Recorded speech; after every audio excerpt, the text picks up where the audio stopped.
Tonight we're going to have probably a long program. John Miller is our primary speaker. He received his bachelor's degree and master's degree and PhD in history from Texas A&M. And I have to say, how many of you know Don very well? He has three passions in his life. I won't give you in no particular order. His son, who's a colonel in the Air Force, World War II, and Texas A&M. And for those of us in the round table, it's been a very difficult few days having all these Texas A&M things going on. So, he also, back to John Adams now, he also completed the Southwestern Graduate School of Banking at Southern University and holds a certified economic developer credentials. He was a captain in the United States Air Force and served as president and CEO of Enterprise Florida, Inc., which is the only public-private statewide economic development organization in the nation. He served as a delegate to the General Agreements on Tariffs and Trade Negotiations in Geneva, an advisor to the World Trade Organization, chairman of the Industry Sector Advisors Council for Trade Policy Review at the U.S. State Department of Commerce, and has provided congressional testimony on U.S.-Mexico border infrastructure issues. He was an adjunct professor of international banking and finance at Texas A&M International University in Laredo, Texas. He's the author of several books on Texas A&M, the Corps of Cadets, and many other books on international trade and economic development and history. And you're doing good. Yeah, okay. Yeah, you're not leaving? No, I'm not leaving. Oh, okay, great, okay. I just wish my mother had been. Hey. His presentation will be followed by a veteran of the theater of operations. Now, we couldn't get anybody who had actually served on Bataan, but we have someone who was in the Navy, served on the USS Houston in the theater, so I'll be interviewing him afterwards. Then his presentation will be followed by questions and answers, and I've invited Mark Wortman to also partake in that, because his book on 1941 is everything that leads up to the subject of tonight. And then that will be followed by the people who followed in the footsteps of Ernie Miller, Colonel Ernie Miller from the 194th Tank Battalion. So they're going to be talking about the battalion as the legacy has continued. So, please welcome John Adams and his presentation on Bataan. You know a lot about places you visit and communities by the passion they put into the programs they have and the programs they support. The military support and the programs I've been through the last few days are just, they're off the chart. And I mean, it's right in my wheelhouse. And I was late coming in. I was standing out there. There was a bunch of people standing out there. And I was trying to get in the door because I heard you say, "Where is he?" And there were two ladies talking, and one of them said, "Do you know who the speaker is?" And so I'm ready to go in, and I'm getting ready. You know, at A&M they teach you always got to whip out and shake hands. So I'm starting to say, "Hi, I'm John Adams. I'm the speaker." And the other lady says, "No, I don't know." And the second lady says, "Well, I hope he has something to say." And I stepped up to him and I said, "Lady, I hope I do too." So if you're out there, let's hope we can do that. What I'm going to look at is what's happening in the dynamics on December the 8th. The 8th and the 7th and the 8th are the same day. There's the international date line. Everything happens at the same exact time. The Japanese plan and attack is the largest coordinated offensive in the history of the world. Now, we have Normandy, and that's a long, drawn-out thing, and the Germans went into Russia in Operation Barbarossa, but nobody has ever, Alexander the Great came close to pulling this off, but no one launched an offensive across the international date line and 12 time zones simultaneously. They would have hit Manila at the same time, but it was foggy in Formosa, Taiwan, and the planes did not get off.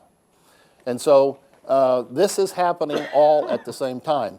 Obviously, the news, and it is absolutely critical, is the tradition that we have around Pearl Harbor. But always keep in mind that we have this happening.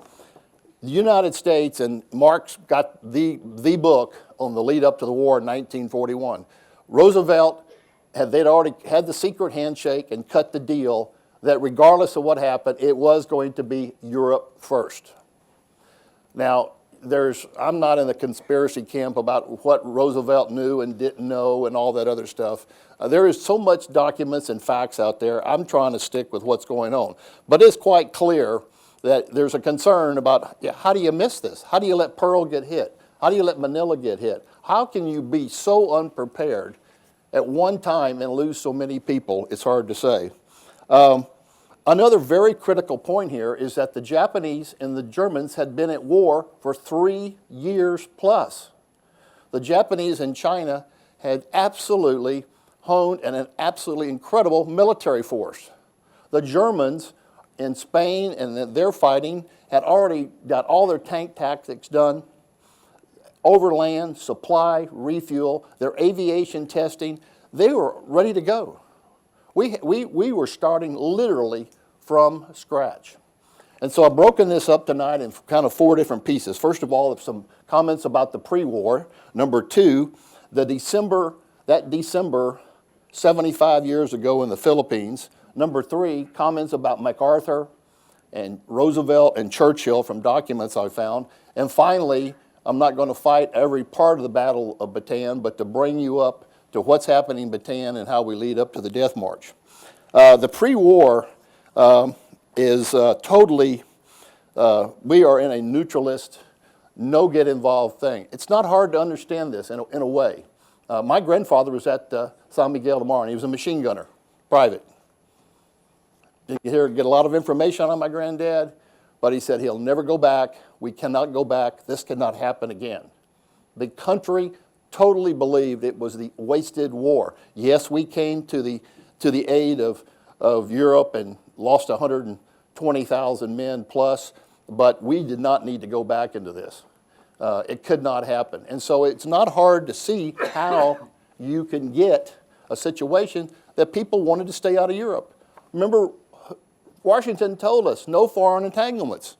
They took that to heart. We aren't going to go over there and fight other people's war. Let me tell you, you have a lot of Germans and Czechs and different folks in your state. Well, pre-war in this state and in Texas, we have a whole, in Fredericksburg, in the central part of Texas, we've got Poles and Czechs and Germans. They left there to come to Texas, to come to Minnesota, to come to the Midwest to do what? To get away from the fight in Europe. They were tired of being recruited and fighting everybody else's war.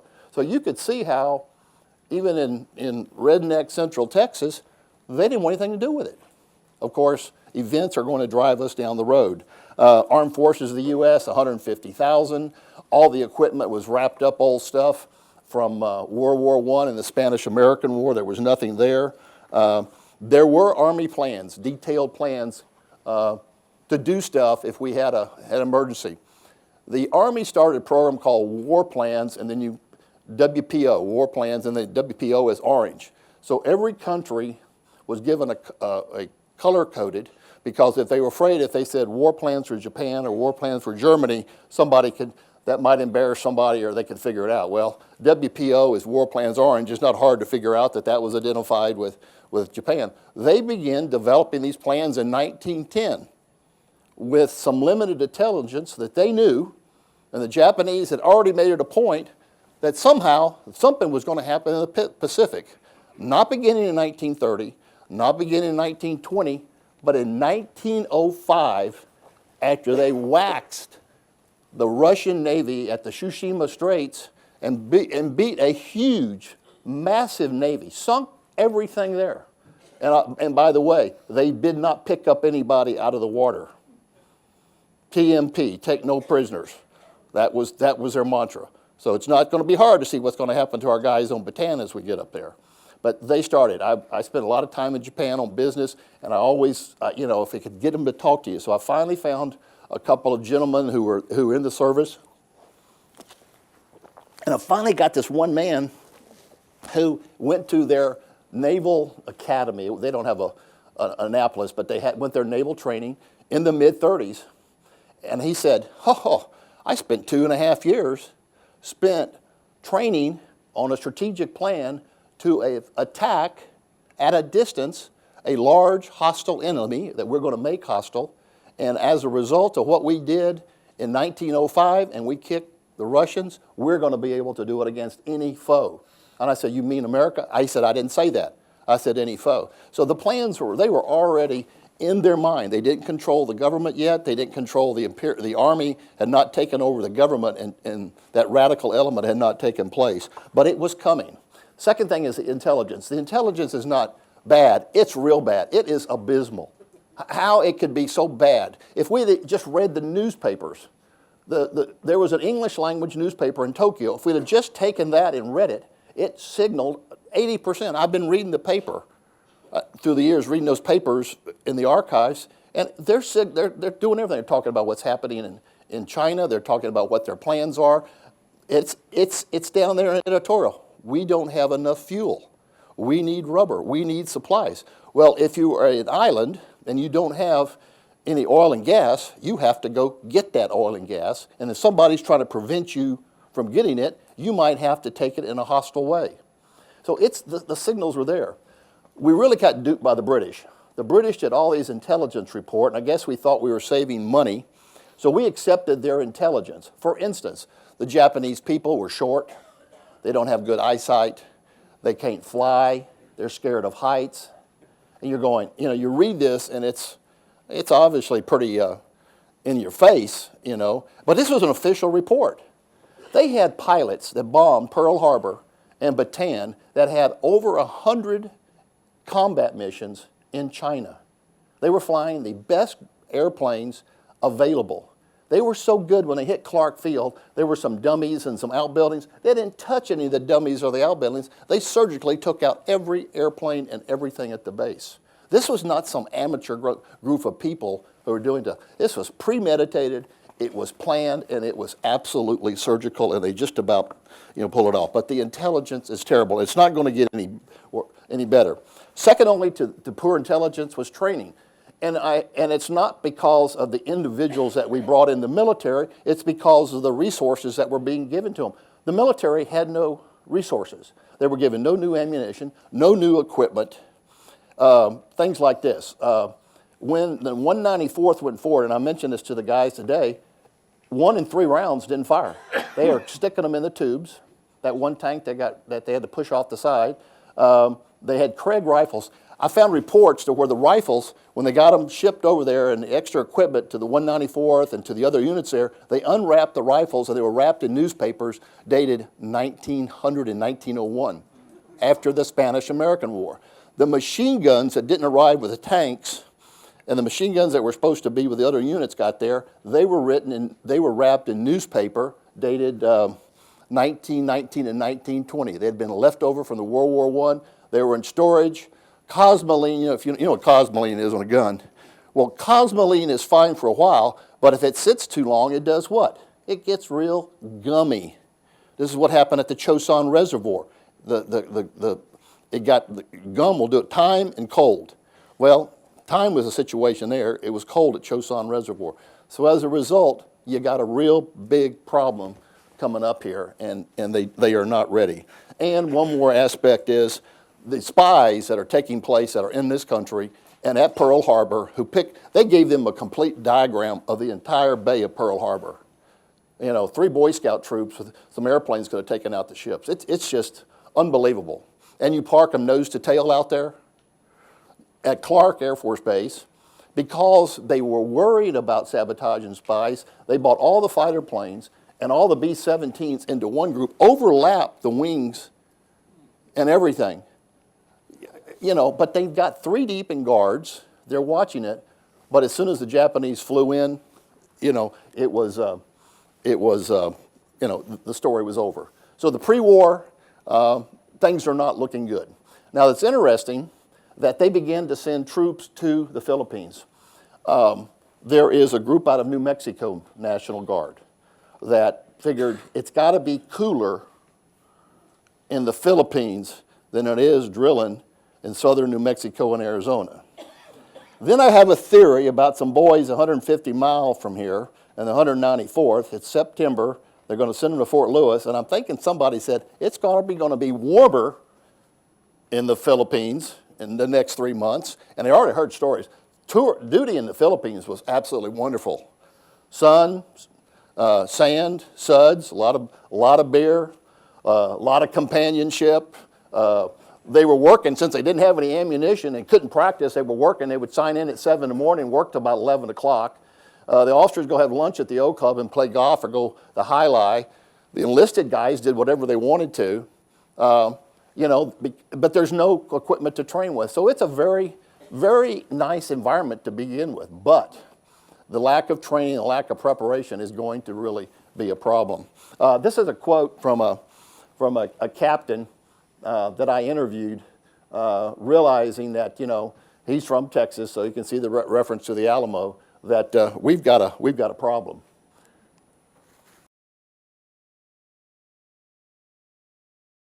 When the attacks take place, let me give you a number, and you've heard a lot of numbers, but I got a real startling number for you. The true number of the losses in Pearl Harbor and Bataan are over 5,000 killed and wounded. Now, yesterday I had the number of 2,003 or 4 killed, and then the 1,500 or 1,100 wounded. But when you take in wounded and killed, we lost 5,000 people to wounded and killed in less than 21 hours. There was a newspaper they showed on the screen last night, or we saw, that they had one headline, 1,500 lost at Pearl Harbor or something. They only ran that newspaper once around the country, and the number never appeared on the front page again. The Army and the State Department and everybody called, all the newspaper people said, don't dare do that. Because people were shocked about what's happening. The news comes over the radio, but no one understood the magnitude. Only the senior officers could leave Pearl Harbor to come to the U.S., and only very quietly to go to debrief about what happened. No one left Bataan or Corregidor or Manila. And so it is a real problem. A second part of this is when this hits. Wainwright, as it is in his bunker, the command structure is such. The commander of Bataan and Corregidor is General Wainwright, West Point graduate, horse cav guy. I mean, he is horse, everything's horse to him. He'd been horses in World War I, he was horsed all the way. Below him, there are two generals, King and Parker, that controlled the two corps on Bataan, and the third person, the third general is General George Moore, who is commander of Corregidor, the island, the rock. The overall commander, as you well know, is General Douglas MacArthur and his fourth-story suite in the Manila Hotel. I've been in it. If you ever go there, you got to go see it. The guy's something else. I told some people earlier, I mean, I was 14 or 15. The first book I read, and I grew up in a military family, was American Caesar by Manchester on MacArthur. It's still the best book on MacArthur ever written. There's all kind of, and I just stay middle of the road. There's all kind of theories about people who lacked him. Obviously, there's real nasty poems about Dugout Doug. I mean, I was a kid. My dad and my brother and I knew more about the Incheon landing in Korea than most Army officers at the War College. Because my dad had been with MacArthur, they knew about Incheon. Now that has nothing to do with the Philippines, but so I've been inculcated with MacArthur. MacArthur had resigned from the Army in 1937, and for the small sum then of $500,000 in gold and silver, he went to the Philippines to become the one and only field marshal of the Philippine Army. That's the only field marshal we've ever had. He was out of the Army. Now, he was at odds. He'd already been chief of staff. He saw a dead end, he thought, and he had a very affinity. His father, Arthur MacArthur, the Medal of Honor winner, was commander of the island from after the Spanish-American War the first 4 or 5 years. In fact, when MacArthur got out of the West Point, his first job, his duty assignment, is they sent him to the Philippines. And guess what? He was put with a Army Signal Corps unit that surveyed Bataan.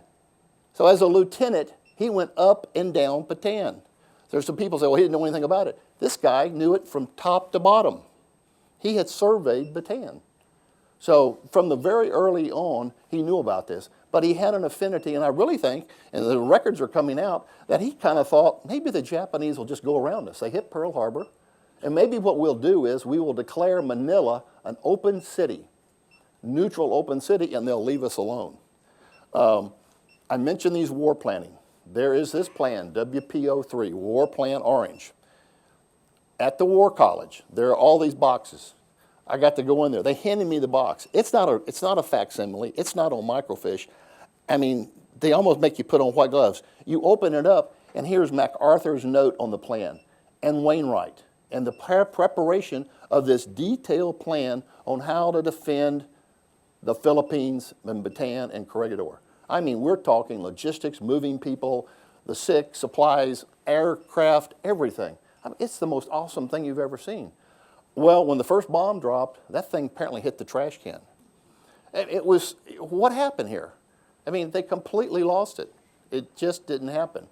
Now, this picture right here comes out of the newspaper. It was the one released from the War Department because simultaneously, about the 15th of December, Winston Churchill gets on a plane or ship, comes to Washington, moves into the White House, goes to the second floor, commandeers 2 rooms, puts his staff in one, and on the other room makes a map room out of it, and is there to make sure he can get a finger in Roosevelt's chest and in George Marshall, the chief of staff's desk, to make sure that as all this news and this death is coming out of Pearl Harbor and the Philippines, the U.S. does not go after the Japanese first.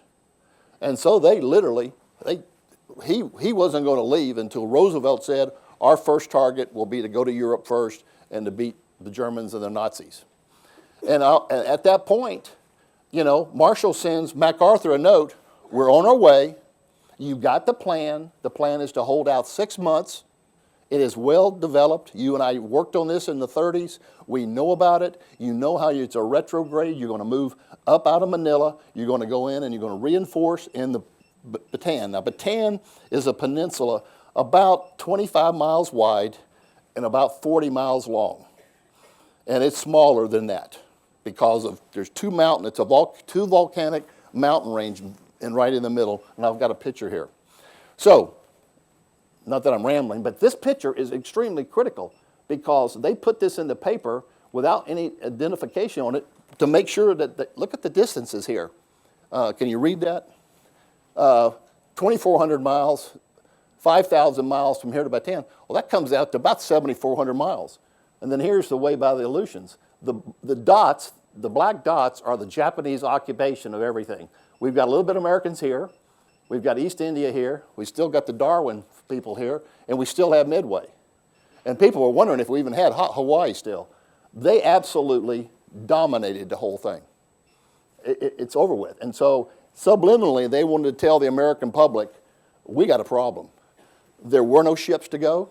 There were no supplies. There were no plans whatsoever to relieve any of our troops in Bataan or the Philippines.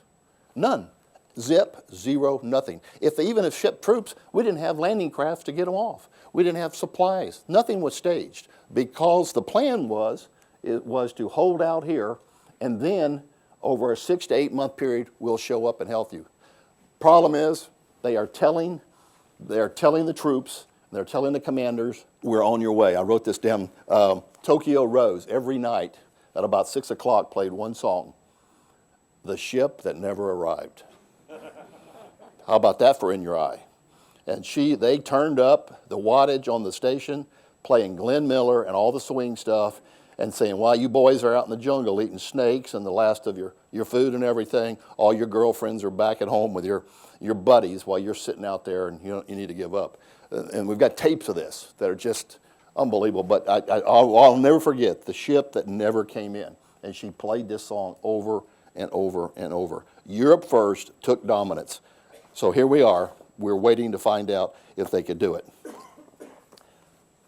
The attack will happen on midday. They will come in. They will wipe out the entire Air Force.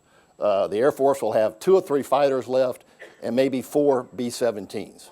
Brand new B-17s had not even been armed yet.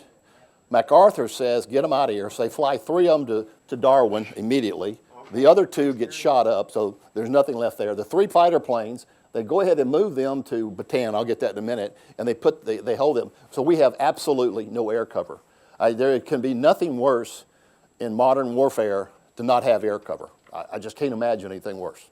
Because it's over with. Because it will be the Achilles heel. But that's real bad. But what is worse is that as they are pulling out of Manila, and Manila's right here, this is Bataan, and these are the layers of defense. One half of it's under Wainwright, one right's under Parker. There was a detailed plan. You can look at it. You get the transportation people, you get the first elements moved over here, you get the repair people, you move the hospital, you go get the food, you get the clothing, you move the MASH units and everything. They left town on the 31st, well actually Christmas, the 24th and 25th, and just began to move. They were driving empty deuce and a halves or trucks, totally empty. We left warehouses full of ammunition and food. One warehouse was full of hundreds, thousands of pounds of rice, but they said it was owned by a guy from Japan, so they had to get permission from somebody at the embassy, the U.S. Embassy, to be able to confiscate the rice. It's a shame there wasn't an Aggie there. We'd have burned the damn place down. So we leave. We drive past the place of rice. We leave all the fuel there. And by the way, MacArthur is not getting along with the naval commander there.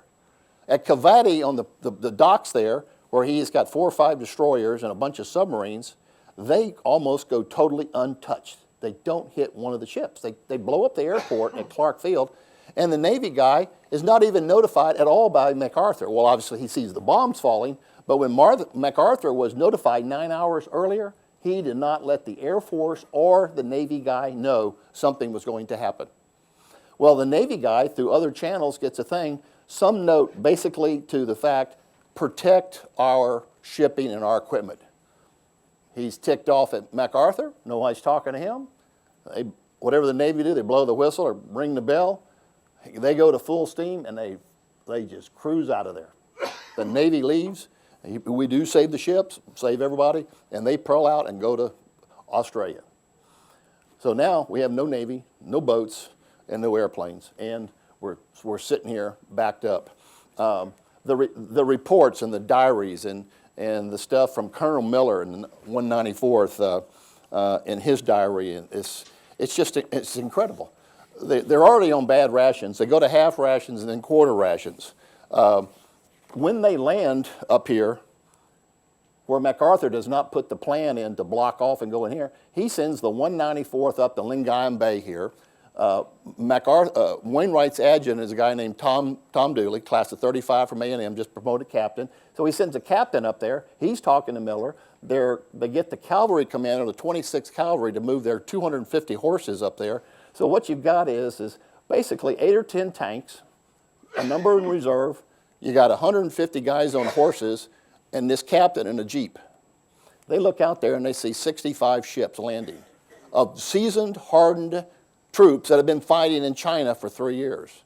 You got to wonder, now what are they thinking? When they landed, Wainwright drove up in his Jeep with someone else, a guy named Pugh. They get up there to the command post and nearly get surrounded and captured. The Japanese are moving so fast. You know how they're moving so fast, what they're on, what their transportation is? Bicycles. Their infantry units have bicycles. That's how they took Singapore. They took Singapore, and the British, you know, they were out. That's a whole nother topic. You want to read a disaster, Singapore falls. At the same time, Singapore's falling, Hong Kong, the Indies, the Dutch indices. So they get down here, they're pushing. There's a delaying action. They pull the tanks up right here, and all of a sudden, the rounds don't fire. They lose one tank. The Japanese are highly aggressive. They've got to get a stalemate because they're trying to pull out the infantry units because they'd stacked them up here. Their firing pins are breaking in their guns. They got 30, 40 Craigs. The ammunition doesn't match up. The hand grenades, 1 and 2, don't work. They're pulling the pins, and they're just bouncing off the ground. You know, and I'm thinking, this is one account. I've got dozens of accounts of this happening. The guy said, if we could hit them in the head when we throw it, we were lucky. And that's when they went to Molotov cocktails. They said, save all the Coke bottles and the San Miguel beer bottles. We'll fill them up with diesel and fuel, and we'll start using Molotov cocktails. So that's what they started doing. That's their defense. The tanks pulled back about halfway, and they're holding their ground, but all of a sudden, they're just totally outnumbered. Well, the Wainwright says, you're going to have to slow them down. We've got to get people across the bridge at San Fernando because we're going to blow all the bridges here. Because the deal is, if the Japanese would have really pressed it just a little bit more, they'd have trapped everybody in the first 72 hours. They had them. They had us trapped. But they're going to make one mistake. When they get above the bridge right here, Wainwright was absolutely a horse guy. His horse was named Conrad. It was a thoroughbred. It cost, I don't know, $20,000 or $25,000, $30,000, which would be, you can imagine what that would be today. Gorgeous horse. He's up there they brought his horse up there. He's sitting back on the darn horse. So the tanks pull up, and they tell the commanders, you begin to roll backwards, and we're going to send the horses. So here's a site, and let me just read this to you because I marked it because it's kind of interesting. A mix of 19th and 20th century cavalry tactics and mechanical equipment from the 194th were used for delaying action. With every order to pull back, the American line got progressively thinner and thinner through attrition, plus they're spreading out, their line. Lieutenant Cliff Hardigy, 37, he was the commander of the old cavalry from Abilene, led the mounted troop of the 26th and the Filipino scouts at a gallop past the M3 Stuart tanks of the 194th and their scout cars and began to go straight into the Agno River. And the Agno River is about 30 feet wide. The Japanese had already crossed it. The intense combat produced moments of valor, but the moment of the lack of ability to stop the heavy guns would not work. That day, over half the troops and the horses were lost. They pulled back. It gave time for the tanks to get back because they wanted to save the tanks. And that's a good example about what would happen. Of those 200-something horses, half are lost and half the men are lost. They begin to pull back. They get to San Fernando here, or the bridge here. Now, this is a real swampy area. I've been over there a number of times and just gone all over this, and you don't realize two things. This is very swampy. The distances are not that far. And number two, the other feature that's critical to understand is we've got two mountains right here that are about 4,200 feet. That are huge features right here. That's why the line was drawn right here. But they get right here, and Homma, H-O-M-M-A, General Homma, the Japanese commander, who was the #1 graduate in their military school in 1924 or 28, 6'2" or 3", huge man, had been the attaché at the embassy in both Washington, D.C. and Britain.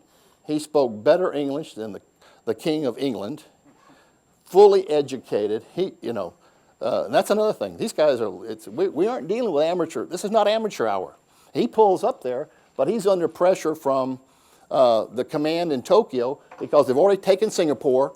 They got Malaysia. They've got all these other islands. But these Americans are holding out. And they send a report back. They said, who's out there? We got, a half a dozen tanks. We got guys on horses with pistols and baseball bats. They took pistols and baseball bats. I thought that was a joke. We've got an alumni who's got a broken bat. I just wished, is that really right? Is that the real bat? You want to know. It makes a great story. But I believe him. He says that's what it was. But the fact of the matter is, they get right here, and he's under pressure. He could have sealed the news right here. Wainwright's telegram, Twix up there to MacArthur says, the cat has jumped. He said that was their signal that the Gipper is up. They get right here. Homma gets another telegram from Tokyo, and they said, quit screwing around. Just go take Manila. So on that New Year's Eve, when they could have closed the news, the guys on the bicycle went around the swamp, and it's a good road. And this is the bay, like here. My slide shouldn't have been cut off. But they got on their bicycles, and they just go cruising right into Manila. An open city, they capture it almost without firing a shot. But what they have done is they have staged their tanks and stopped them right here. They pull their infantry down here. The U.S. is able to blow the bridges right here and get just about everybody across, and then they go into the defense of Bataan. Homma realizes it later. Politically, he could send back to the emperor in Japan and Tokyo and say, we've captured Manila. And the guy turns around and says, but you didn't capture the army. He's going, I could have done that, but you ordered me to for political purpose, take Manila. Well, he got Manila, he didn't get anything. Then the rest obviously becomes the history we know about. They begin to pull everybody. There's 3 different lines that they set up. They can never get traction. The Japanese reinforce with another 20,000 men. They land with mechanized equipment. number one. Number two, they totally dominate the air so that you cannot move. And we're talking day and night, strafing, bombing. It's real bad. They begin to hold out at this first line. This is the summit right here. And so Wainwright's on one side and Parker's on the other. MacArthur issues the order right then simultaneously. He gets a telegram from Roosevelt say, you need to leave right now. Then he sends Wainwright an order say, you will not surrender under any circumstance. It is your honor to fight to the end. Parker and King, that's the three generals. He said, sir, we'll do it. Well, you know, MacArthur gets on the U-boat, not the U-boat, he's not on U-boats yet. He gets on the PT boats, that's a different type of boat. PT boat, great movie, what's the movie, The Expendables? Huh? They were expendable. Great, great. John Wayne, is it John Wayne, am I right? They were expendable. Was it 3 or 4 boats went out and one was lost and never found? Well, anyway, so by the time he's getting on the boat and telling MacArthur's telling Wainwright, you're in charge, they're now tightening the noose and pulling down. This mountain range, which they thought they were pretty well protected, the Japanese do an end run, send their, what is equivalent to their rangers or their advanced trained guys, I guess, I don't know what they were called, and they said, everybody said there's no way they can go up. And I've been right here. I'm going up this mountain right here. I mean, I've been to Dahlonega, to Ranger School there, and there's a mountain there, and you got to go up it. And nobody's shooting at you though in Dahlonega, Georgia. So it's not too bad. They send 2 battalions, about 600 men, up the side of that, and just come right down the middle. You can imagine the havoc they're doing because they literally are coming on the flanks on both sides of the troops, and they all of a sudden they push the line back. One more stuff. The tanks begin to be lost. Doug's got a fabulous picture. We're trying to look at where the picture was taken because there is a mile marker sign there. You'll see one at the end of my show here about the tank, one of the tanks that are captured by the Japanese. But there is no ammunition. There's no fuel. Fuel's gone.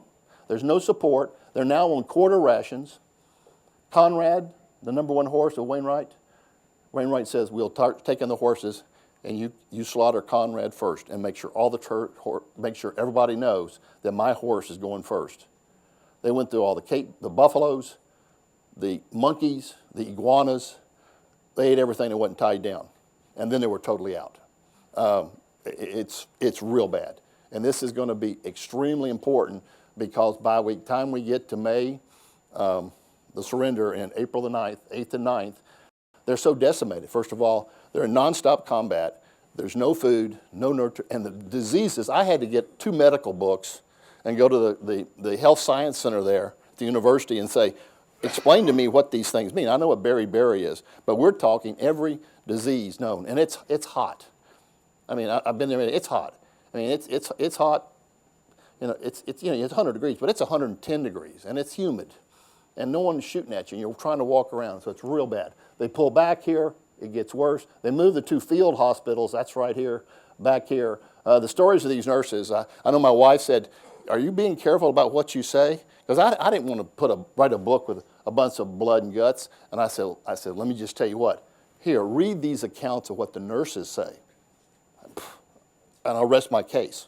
And the newspaper called me. I said, read Juanita Redmond's book. Juanita Redmond is a nurse here. She and her dozen or so nurses are trying to pull them out, to bring them, here's Corregidor right here, to pull them out. And she says, no, we're going to stay. The Japanese used the red and white crosses on the top of the tents as their targets for bombing.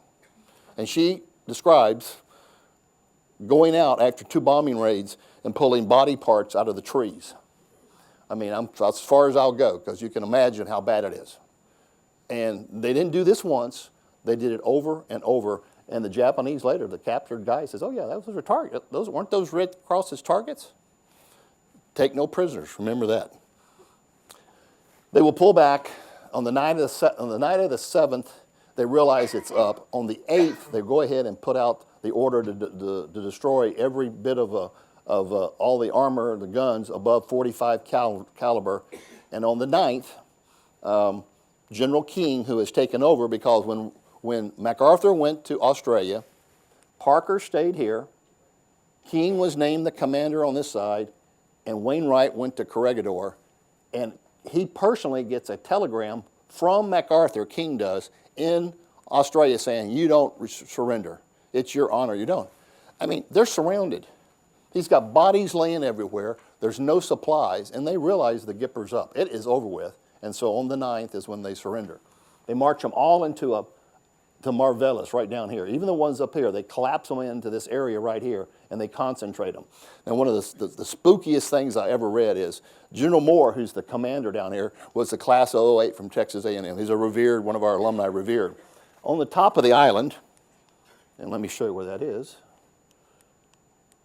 On the top of the island, this is Bataan, and right up here there was a crow's nest. What did I say? This is Corregidor. This is the island of Corregidor in Manila Bay. This is Corregidor Airport right here. There was a crow's nest up here, and it's about a 1.5 miles across the Bataan. He's up there with his binoculars, and he could see them bayoneting and marshaling all the troops on the end of Bataan right here. So here he is. He's looking. He can see them marshaling here. They pull their artillery up here and surround the POWs. He cannot fire into there because he'd be firing on our own people. So they hold them there without feeding them in water for 2 or 3 days and continue to concentrate the wounded, everybody. They do get the nurses out and some of the G2, the intelligence people. But right here, we don't know the number. Was it 65,000? Was it 75,000? Packed into the corner here. And then after 3 days, they begin to move them up on the march up along here to Cabanatuan, Tarlac. That's fuzzy, isn't it? Camp O'Donnell, there's Tarlac, to the first prisoner camps up here. Let me tell you something that's just incredible.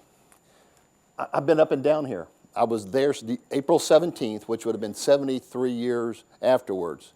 And it was hot. It was 110 degrees. It was real hot. And I mean, I'm in an air conditioner car, and I got bottles of water. And I'm trying to figure out, it was bad for these guys. But guess what? The Japanese wouldn't let them stop. Out of these mountains, there's freshwater streams flowing all across here. There was plenty of water. All they needed was water. If you walked to a bridge and you stepped off there, you were bayoneted. There was a body every 15 yards all the way up here, all the way through here. It was just horrible. And no one knows about this. In the United States, they don't know about it. The reports are not getting out. I mean, I don't know what the American public would have known if they would have known the details and the stories.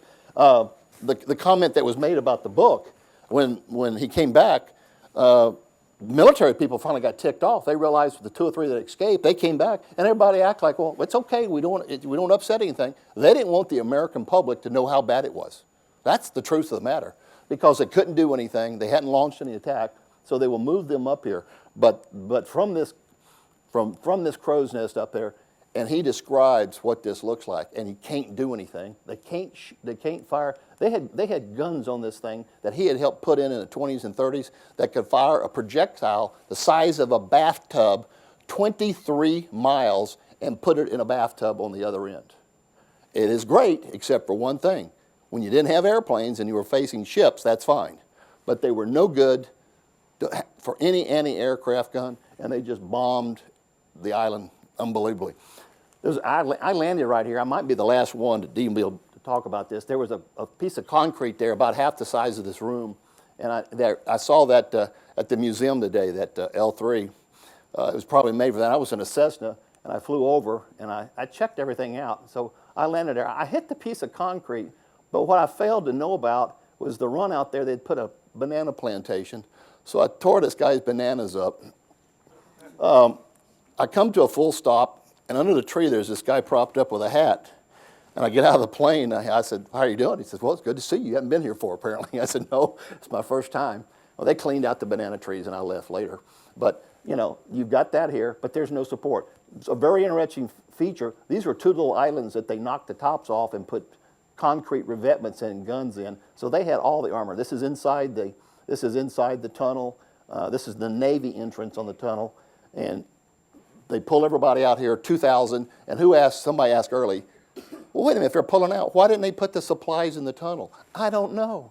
They left the rations in Manila in the warehouse. They could have stocked this thing up. This thing was the Gibraltar of the West. It's called the Rock. It's nothing but a rock. And they had dug this tunnels out there to hold 2,000 men and totally protected from bombing inside this rock. A hospital, mess hall, everything inside it. Well, you can't have a mess hall if you don't have food.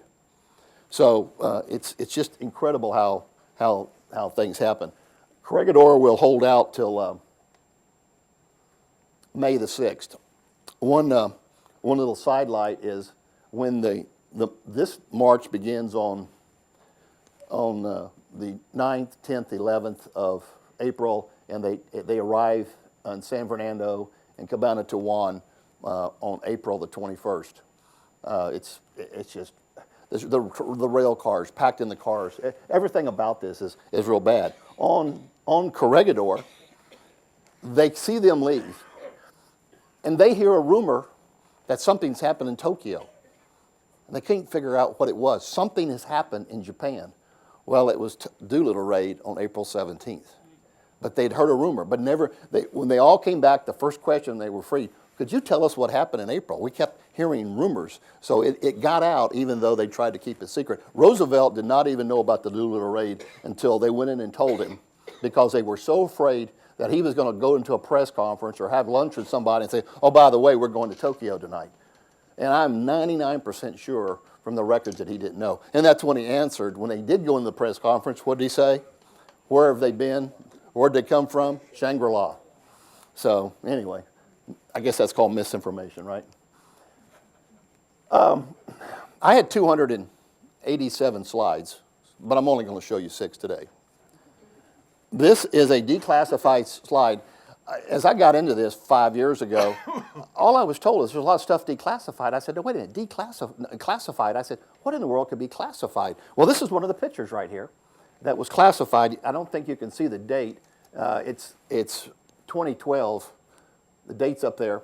This is an aerial reconnaissance picture made by a United States Navy airplane after the United States Navy Hellcats had bombed a POW ship with 1,600 Americans on it.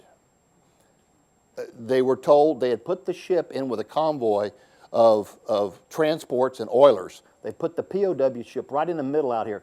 Those other ships went on. They sunk 1 or 2 right here. The others went on. This one turned to come to the beach. You can't see it, but it's kind of a gray area there. You see that gray area? If you really take your imagination, you can see it in the photo. You know what that is? Huh? That's 1,200 to 1,400 prisoners swimming ashore, butt naked.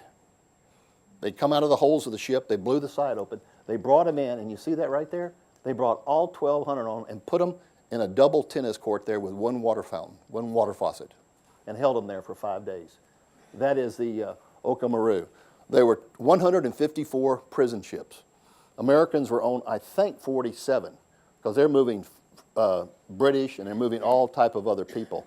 This ship is one of the last ships that will leave. Not one of the 154 or 57 ships had any marking with a red cross on it or POW or anything. If they had just put anything on the ship, obviously we would not have touched it. And then they said the pilots found out, and then there were times when they bombed the planes and bombed the ships, and the prisoners come out on the deck and they'd say, keep bringing it on. And later on they met up after the war and they said, yeah, just bomb the hell out of the planes. Now let me tell you the most incredible, scary, spooky thing. When this ship left, it's December 44. On this ship, the Japanese put their families and their wives and their children and their civilian folks on the ship. First thing I would have done is put red crosses all over it. POW ship, don't touch it. And no one would have touched it. So the Japanese must have lost 400 families and children in this sinking. We lost 400 POWs, the 1,600 that were buried in the hole, and 1,200 came over here. They marched them back and put them on another ship and shipped them to Korea. This is a part of the history that's just, the stories of this are just, it'll curdle you. It's hard to even explain or read them to anybody to understand how bad. I had 2 or 3 guys that were on 3 ships sunk out from under them. How am I doing on time? Close? Okay, well, I'm almost there. So this is a whole presentation here. I've got 3 dozen slides on this, but this is the one to me is the most striking, especially when I got it declassified and I was able to get it and identify it. And I don't know why this stuff is classified. I know why the muck din China stuff is. There's some real sensitive stuff with the Russians and the Japanese, but these are in the files up there, and it's not they don't have time, they just haven't declassified them. Along the route of where the prisoners would march, this route right here, starting from right here, this is mile marker 1 all the way up through there. They have the veterans there have placed mile markers. This is obviously mile marker 14. I went over in 19. When I was over there this last April, I was with a good friend of mine whose father, Dave Evans, was a company commander, and this is where he was captured and taken prisoner and bayoneted twice just because he was an officer. They asked the Japanese guys, one of them spoke English, says, well, why did you do that? And he goes, well, it's just because you're an officer. And the sergeant told him, take your rank off, strip everything off. Get rid of your glasses, don't have any fountain pens or anything. He survives, comes back, goes into Dallas and lives a long life, and just a wonderful guy. He's gone now. But they have set these up, and I'll tell you, there's not a, there's a lot of graffiti and stuff over there. There's not a piece of graffiti on any of these things. I mean, they're very sacred. They replaced a little small one. I don't know why I did this, but right here, there's a little bitty marker, and we've got a picture of one with a tank sitting by it with a mile marker right here, the little bitty one. So they've replaced all the mile markers. So these mile markers go all the way to Cabanatuan, Tarlac, where the prison camps ended. And of course, what happens is a lot of families, their loved ones came back and said, I was at kilometer 14 or 12 or 13, so you can go there. And it's just really something. This was an incredible chapter in our history. You have a lot of people from reserve, good old boys from Brainerd and Abilene and New Mexico and Georgia who joined the service to defend their country and bought and paid for their service with their lives and their blood and their friends. Again, I greatly appreciate your hospitality. I've not seen anything. Your 48 hours is just awesome here. And so with that, thank you very much, and it's been a pleasure to be here. Okay.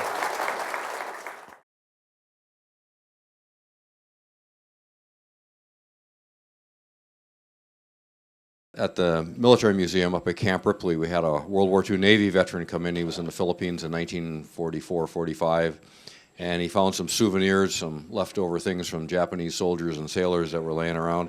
And this is one of the pictures, and it's a bunch of Japanese officers with, might be one of the tanks from the 194th, it might be the 192nd Tank Battalion. But again, to clarify, the 194th Tank Battalion, A Company, that was the Minnesota National Guard from Brainerd. And so that's the significance of that unit. And then the battalion commander had been the company commander in the Minnesota Guard, but when they formed the battalion, that was Colonel Miller, he became the battalion commander.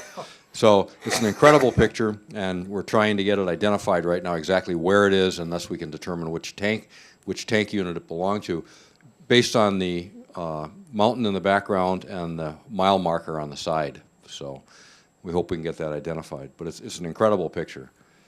And this is another photograph that just showed up, came out of the Philippines. Who is it? Is it a Minnesotan? We don't know right now, so we're going to work on that. There's a couple more pictures of this lieutenant and his tank. This is Americans in the Philippines looking pretty haggard. I originally thought this was them surrendering, but I don't think it is, because the guy in the front still has his pistol belt and his holster on. So, but probably on their quarter rations here. There's some more Japanese victorious on an American tank. Is it the 194th? We don't know. Is it a Minnesota tank? We don't know. And this is one of the recon vehicles from the 194th. We've got some other pictures of it. You'll see in the back it's got a 194th. But it's got on the front, it's Roadhog, somebody wrote. So maybe we can identify that.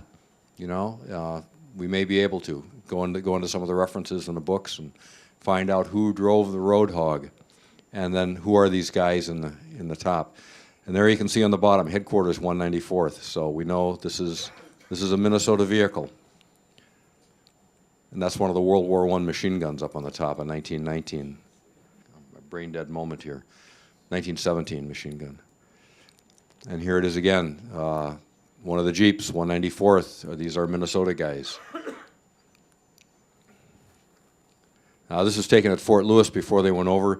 The man on the on this side, the last man, that's Colonel Miller. So those are his officers, and we can identify a lot of those guys. And here's that tank. The guy we showed you the picture earlier. He's up in the turret. And I'm sure this is a picture in the Philippines in their training.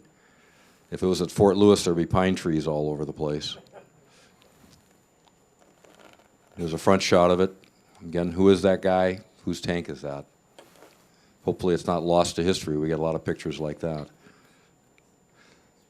And I have to say that some of the guys that I knew from the 194th, especially Glenn Nelson, who I interviewed, is about 6'3", and I don't know how these guys got into these tanks. I mean, it was a tight fit, and if they got in, I don't know how they got out.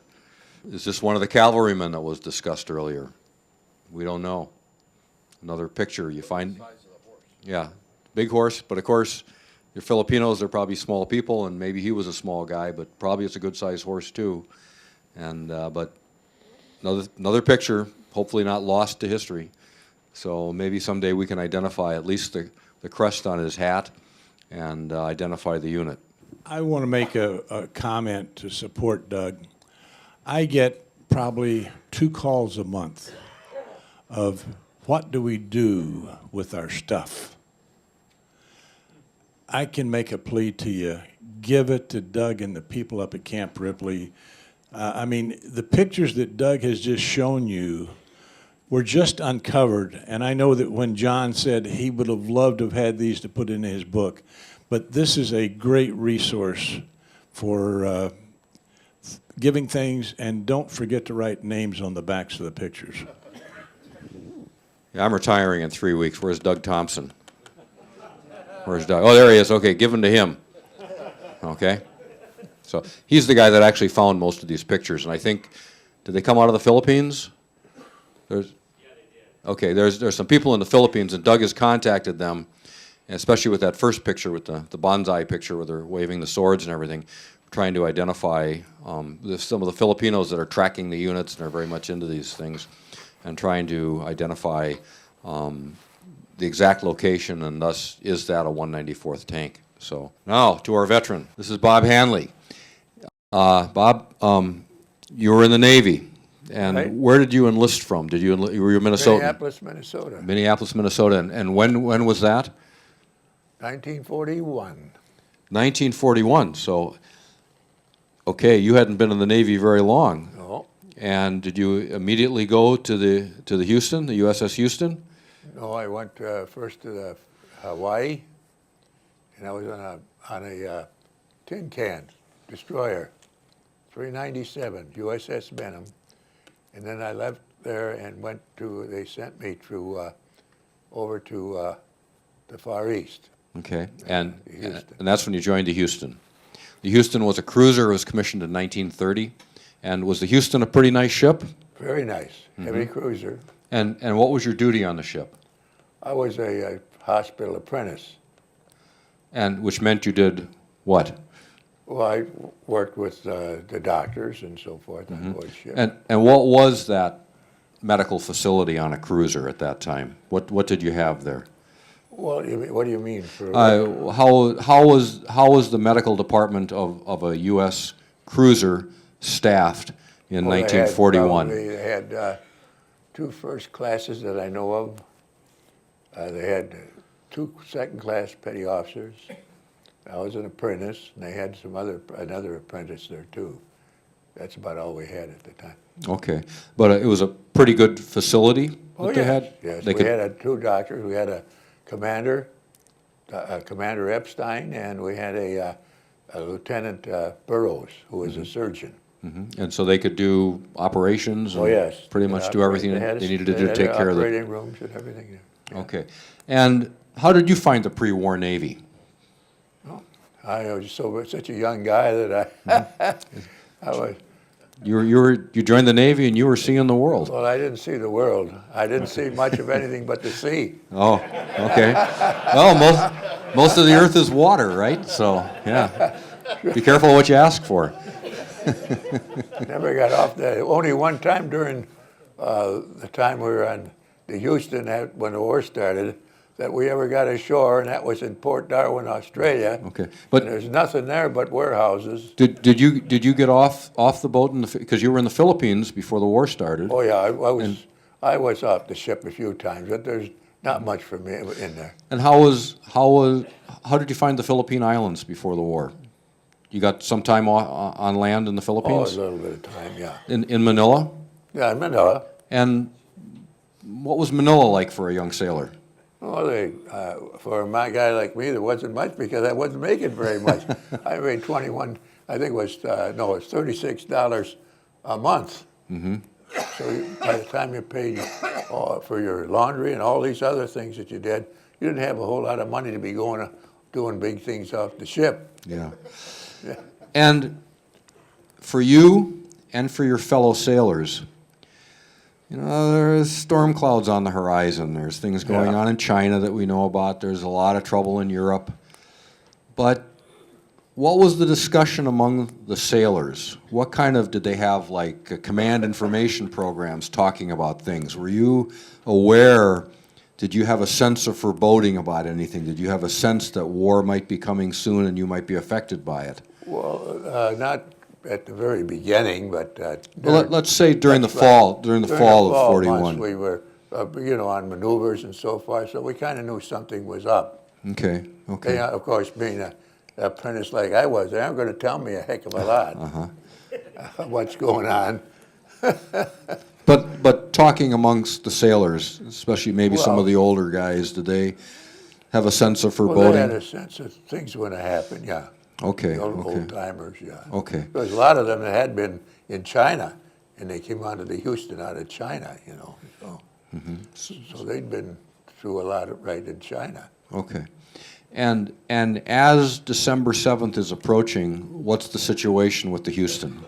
Well, about 1 week before the Cavite was bombed, we were ordered out of Manila. Our ships were all segregated all over throughout the Philippines. The admiral got us out of there before the war ever started. Mm-hmm.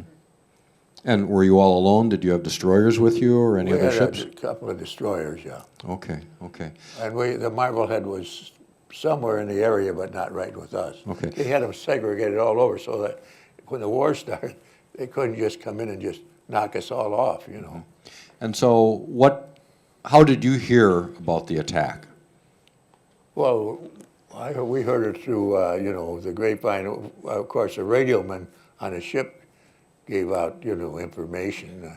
So there wasn't the commander didn't address the sailors and say, No. we're at war. Well, they'd come over the loudspeaker that the war was on, yeah. Okay, okay. And then you headed to Darwin, Australia. No, first of all, we went down through the Dutch East Indies. Our first time we were in the Indies at first, we were under the Dutch admiral there in Java.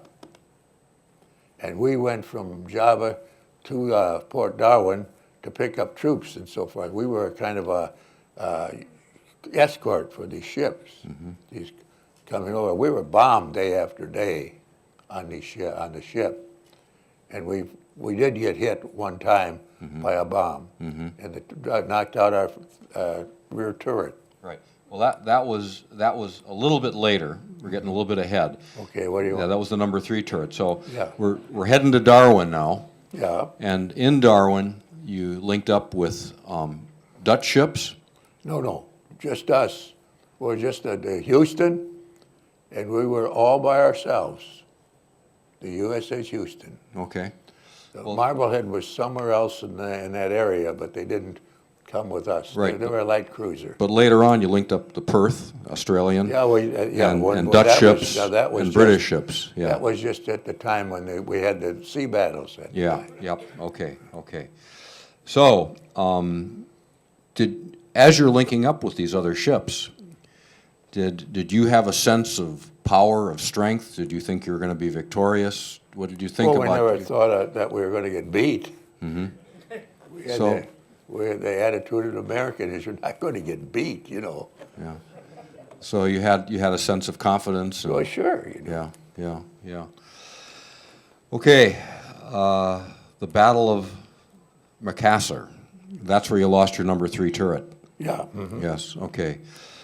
And now you've got casualties, and you're a corpsman. Well, we had a few. Yeah, we had some that were completely found dead in the rear turret. They were shocked, and they were sitting there, and they were dead. Concussion Really, injuries concussion, or something.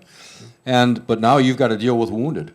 And what was your job in that? How did things change in the Well, we in the were medical all. section?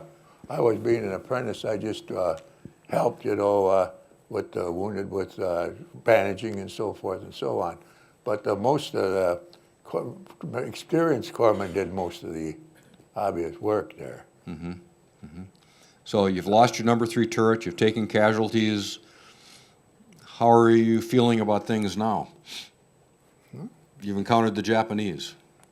Well, I don't know how you're going to feel. You know? Yeah. It's terrible to have these guys get killed, and you know there were some of them that were blown to bits. You know, we have to go look and try to identify who they are.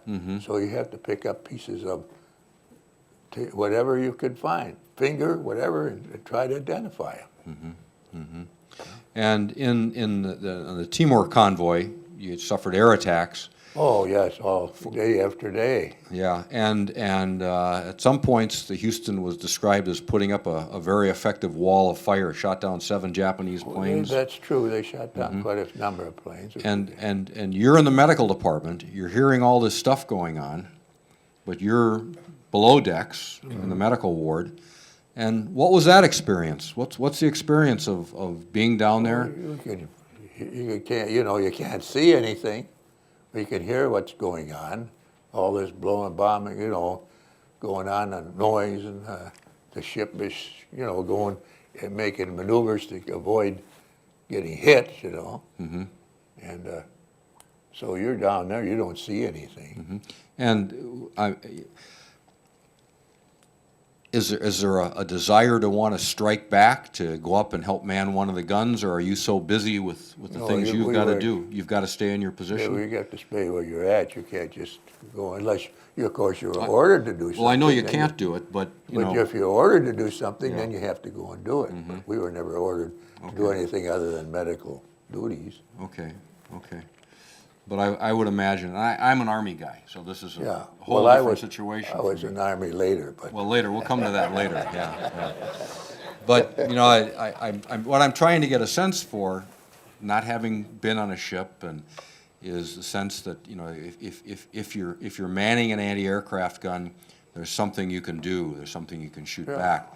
But if you're down below, and Well, you're that- hearing all this stuff going on, is that a frustrating situation? well, Are that's you so- frustrating for the fact you don't know exactly what's going on or what's going on around you. Sure. Okay. Of course, even worse than that, how about the black gang? They're down even lower than we are, down In the engine down in the room? engine room. They had it even worse than we did. Yeah. Yeah. And they're absolutely critical, keeping the ship moving. Oh, sure they are. Yeah, Sure, they had their duties to do. Yeah. Yeah. Well, next is the Battle of the Java Sea. You're part of a task force of 5 cruisers and 10 destroyers. That's right. Now, most of them got sunk. Yeah, and you encountered 4 Japanese cruisers and 13 Japanese destroyers. That's right. It was the largest naval surface engagement since the Battle of Jutland in 1916. And again, you're below decks, you hear all this stuff going on. You don't really know what's happening, do you? No, we didn't, of course, get hit by any shells or anything. We of course, being a heavy cruiser, we're quite a distance from the, we're in the last, like a battleship would be in the last row. You know, they got the light cruisers and ahead of us, destroyers and so forth. And we're laying back there firing at H-51 guns, they can fire 21 miles. So we're sitting back firing with this heavy guns. You know? And what's it like being below decks and you're hearing these guns going off? Is that Well, it's what's kind of nerve-wracking, you know.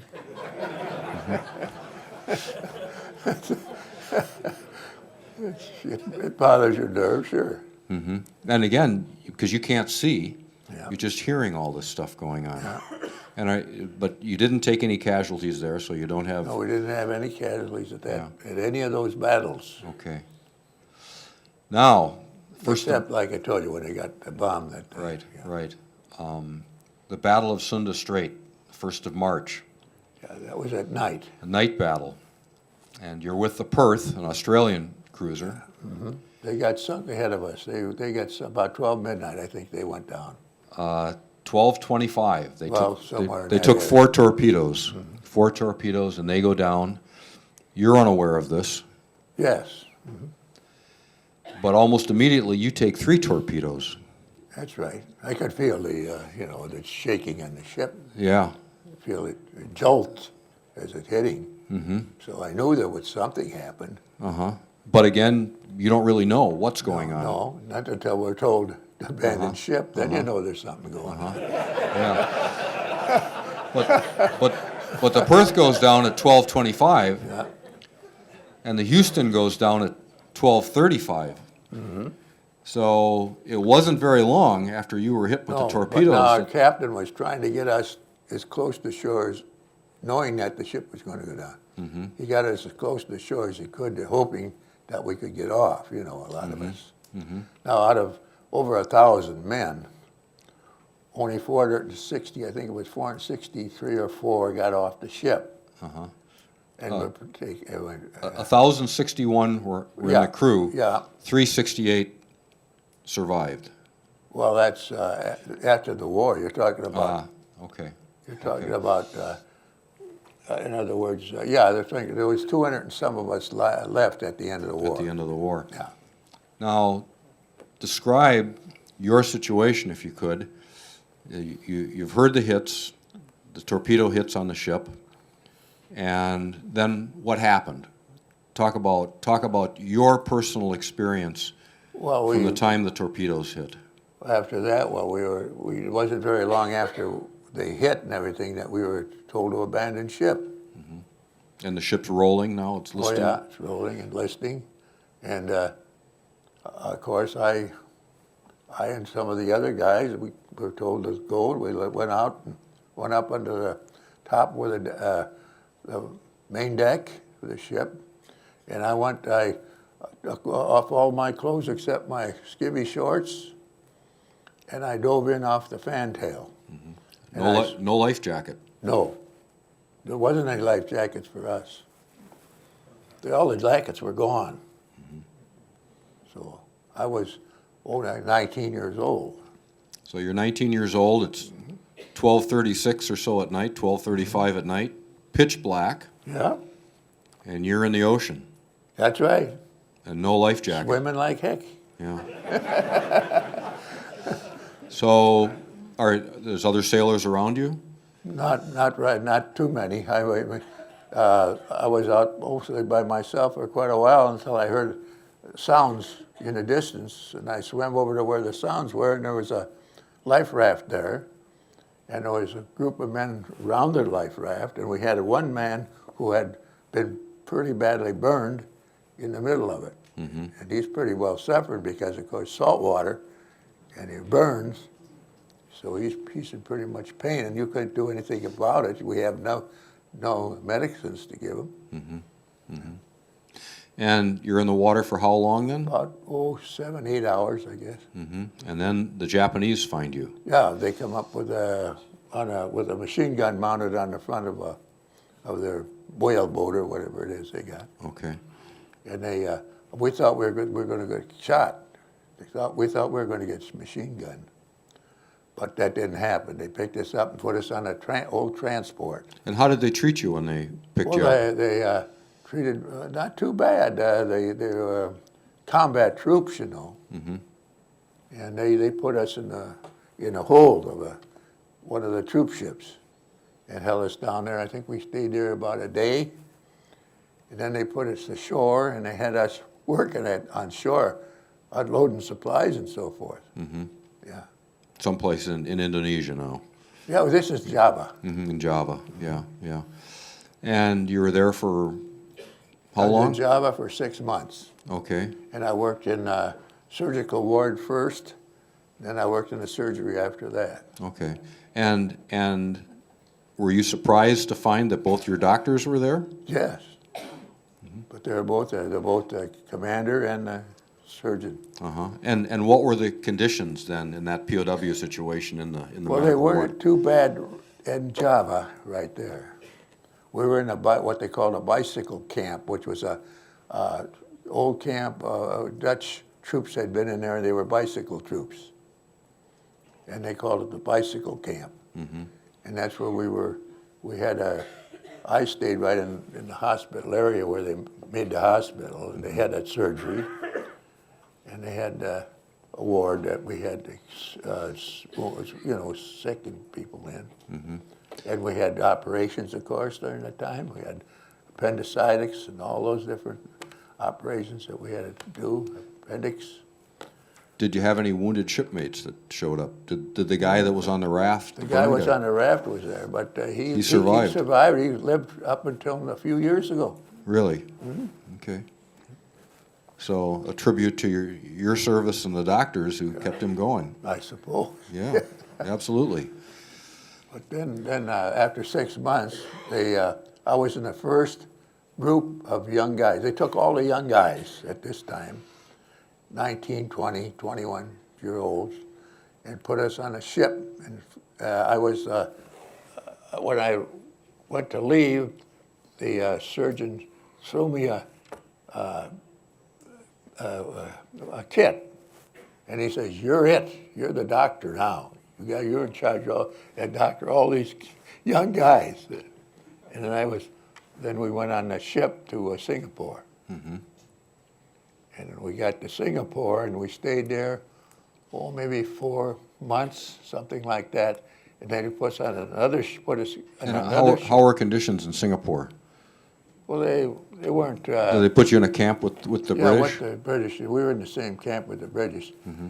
And while we were there, the Americans would go run over there and steal some of the chickens off these officers, British officers. And they'd come around trying to put us in throw us in the. They had a jail that they threw their own men in the jail if they caught them doing anything. And they came around, and our officers said, "You better stay out of here. This is the Americans. You don't mess with us." Mm-hmm. So they never bothered us, even though they got their chickens. Even though you were bothering their chickens. We bothered them. Yeah, Well, the Americans are going to get anything they can. yeah, yeah. And then from Singapore you went north to Burma. into Burma. And I was, they put all the men down in the hold, but for some reason or another, they held me up on top. They moved you by boat. Yeah, by ship. Mm-hmm. An old cargo ship, They put the men down in a hold. There was hardly any room for them to sit, stand. There was not much room in those holes. Mm-hmm. And then they had me up on top. And I was allowed to go down in the hold every so often and check on the men, see how they were doing and all that. Mm-hmm. But for some reason, they kept me up on top. And how long was that trip? Oh, I'd say about 5-6 days. Mm-hmm. They got awful slow, that travels. Yeah, and how... We were afraid, wondering, are our submarines going to knock us off before we get there? But we were lucky. And how hot was it in that hold? Darn hot. Yeah, and I'm sure they had perfect toilet facilities and everything. Sure, yeah. Mm-hmm. 4-course meals? Yeah. Oh, definitely. Oh, yeah, 4 course. Things were pretty grim? Damn grim, yeah. Yeah. Not much to eat. I know. Yeah. And did you lose people on that trip? No. No? Okay. Well, that was a good thing then. No Americans were lost. Okay. And then you come up into camps in Burma? First we hit Momin, Burma, and there's where I met Dr. Hecking. He was a Dutch major, and he became our physician for the time I was in that part of the area. Okay. Did you ever reconnect with your doctors off the Houston? Oh, where we got the Bridge of the River Kwai camp, I met Commander Epstein there, and he'd have me, because I knew something about working on tropical ulcers, so he had me sit there with them, and he'd ask the guys what was wrong with them, and if they said they had something wrong with their leg, the ulcer, he'd say, this is the specialist over here. I have a whole line of guys that take care of it. Yeah, yeah. And what did you have to take care of I them? used a surgical spoon, and sometimes we had some iodoform powder, which I'd sprinkle in there, and otherwise we used wet dressings to try to keep them.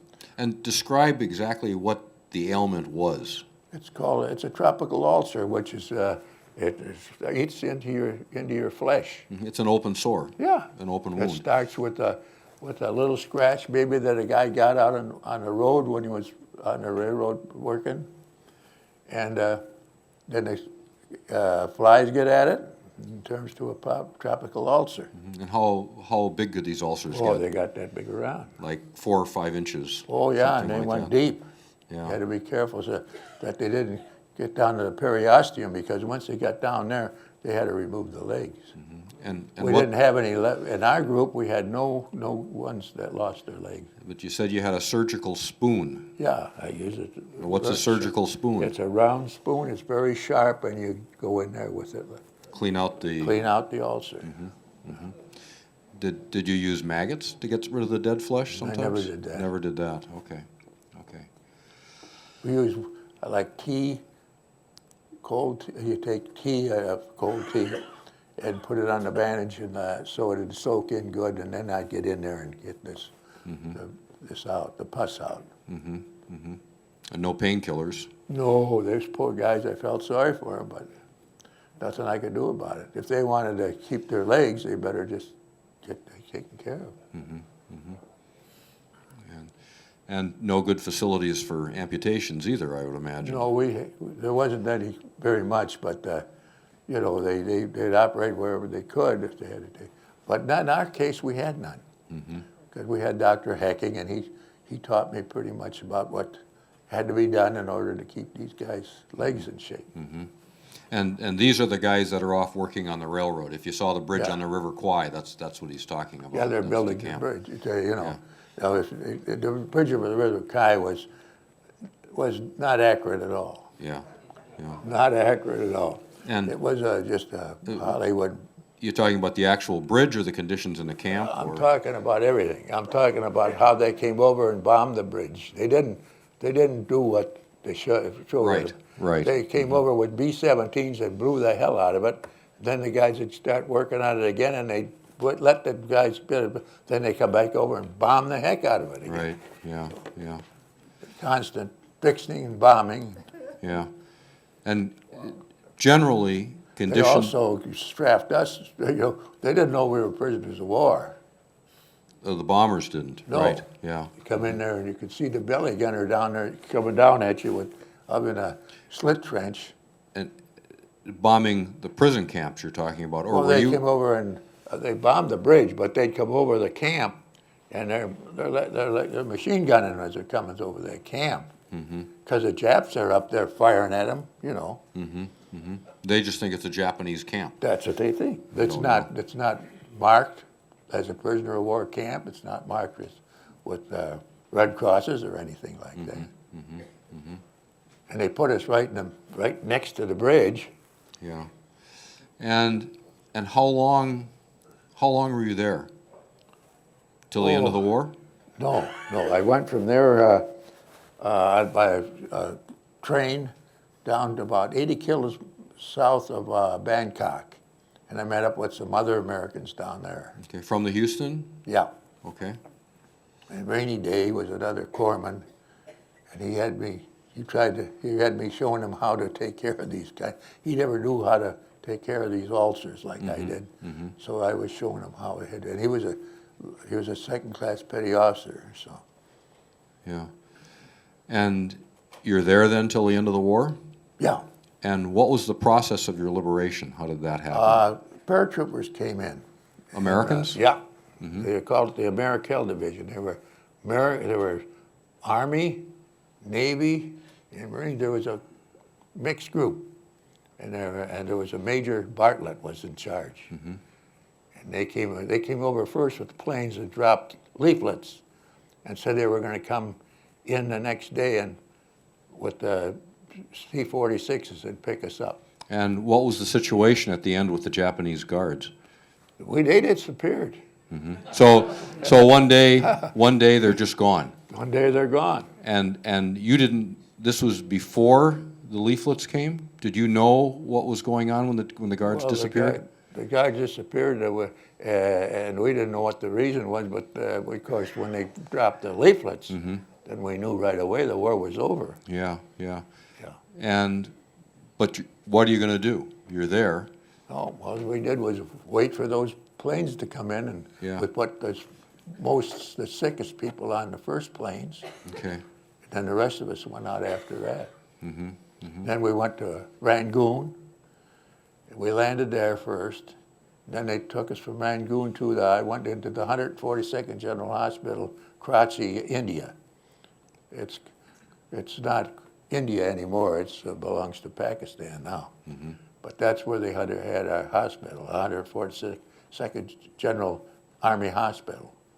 I was there for maybe a month. And they sent me I was in a 4-engine plane from there to, first we went. And what kind of ailments did you have? Well, I didn't know. Besides malnutrition. I was pretty, I only weighed about 85 pounds, I think. I went in 160. And so I had, I had probably had beriberi, pellagra, so forth. Did they keep you together with guys from the Houston, or? Yeah, we were all the Houston guys were together there in that 142nd General Hospital. But then it broke up. Some of us went one place and some went the other.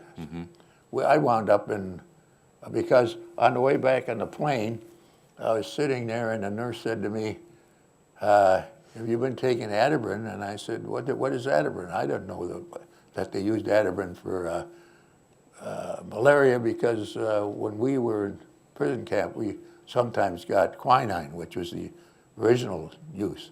But the quinine supply was taken over by the Japanese when they took over that Far East. So they had to get into they used Atibrine, which is a substitute. And I said, no, I haven't taken any. She said, well, then you get up in that bunk, you got yellow jaundice.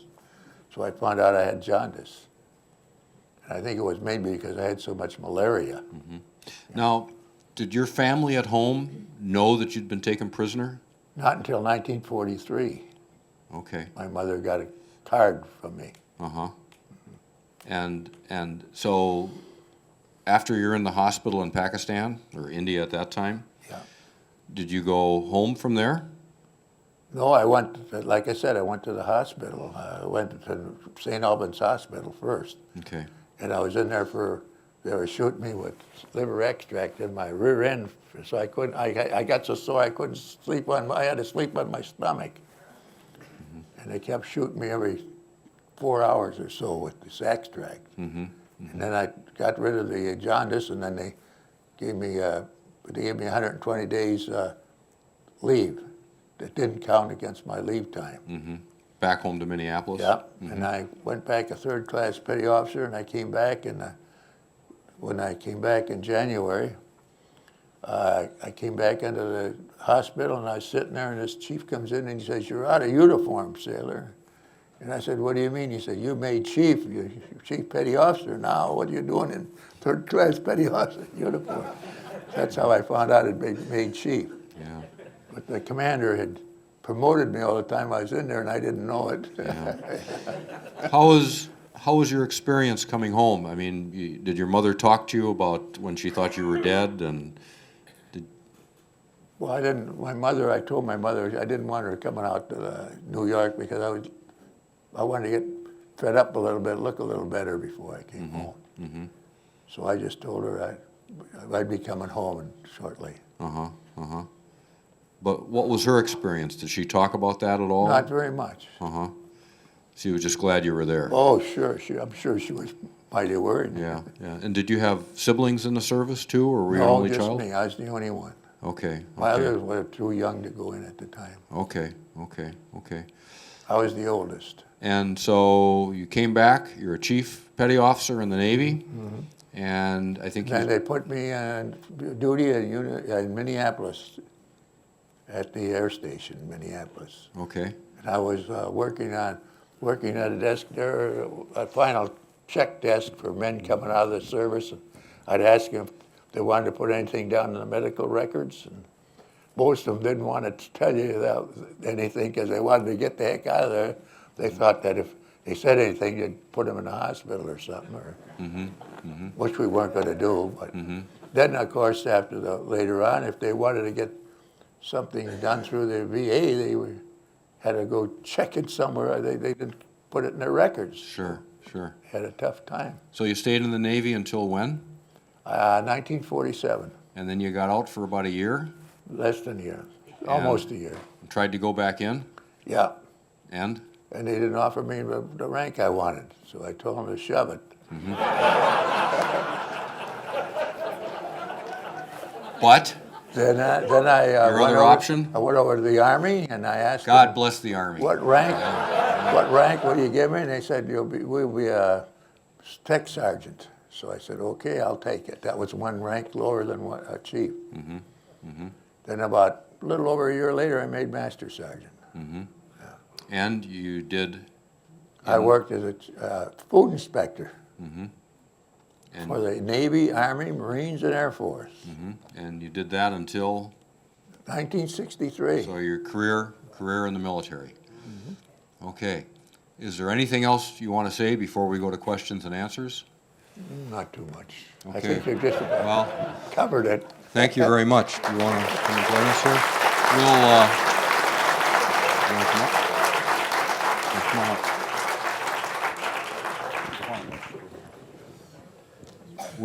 We'll take some questions from the audience. We have our veteran, if you have questions for him. If you have questions for John Adams about anything in Bataan, and if you have questions about the pre-war situation in the world and specifically in the United States, then questions for Mark Wortman based on his book, 1941. I actually want to ask one question, Bob. Do you know what Japanese ships you were on from to Singapore and to? I don't remember the names of them. Well, the one book I've got, and I'm going to come and visit you someday. There's a book called Hell Ships, published by Naval Institute, and it's got every ship that prisoners were carried on, from where they were to where they were. So we may be able to. You might be able to tell me what We ship can, I think we can help if you know the dates. Questions for John Adams. Admiral Kimmel, General Short were vilified for what happened at Pearl Harbor. How did MacArthur get away with being so unprepared? Kimmel and Short were the commanders at Pearl Harbor. They were held out to dry. And I know the admiral came back and ended up getting out of the service and working for a industrial company in New York. There was a major hearing afterwards. But to your question, they were quickly recalled and cashiered, I believe by the first week of January 42. 2 weeks later, General MacArthur was on the cover of Time magazine and Newsweek. I mean, he had guardian angels everywhere. And while he had somewhat of a love-hate relationship, I think, with President Roosevelt, they also knew, he's kind of the last guy out there. And so, but there was never any investigation, and not 3 months after that, he was put in for the Medal of Honor. So you have one who makes Time magazine and the Congressional Medal of Honor, and you have Kimmel and Short that I don't really know that did they ever restate their rank? I don't know. They did not. Actually, a bill was passed. Jim, you know?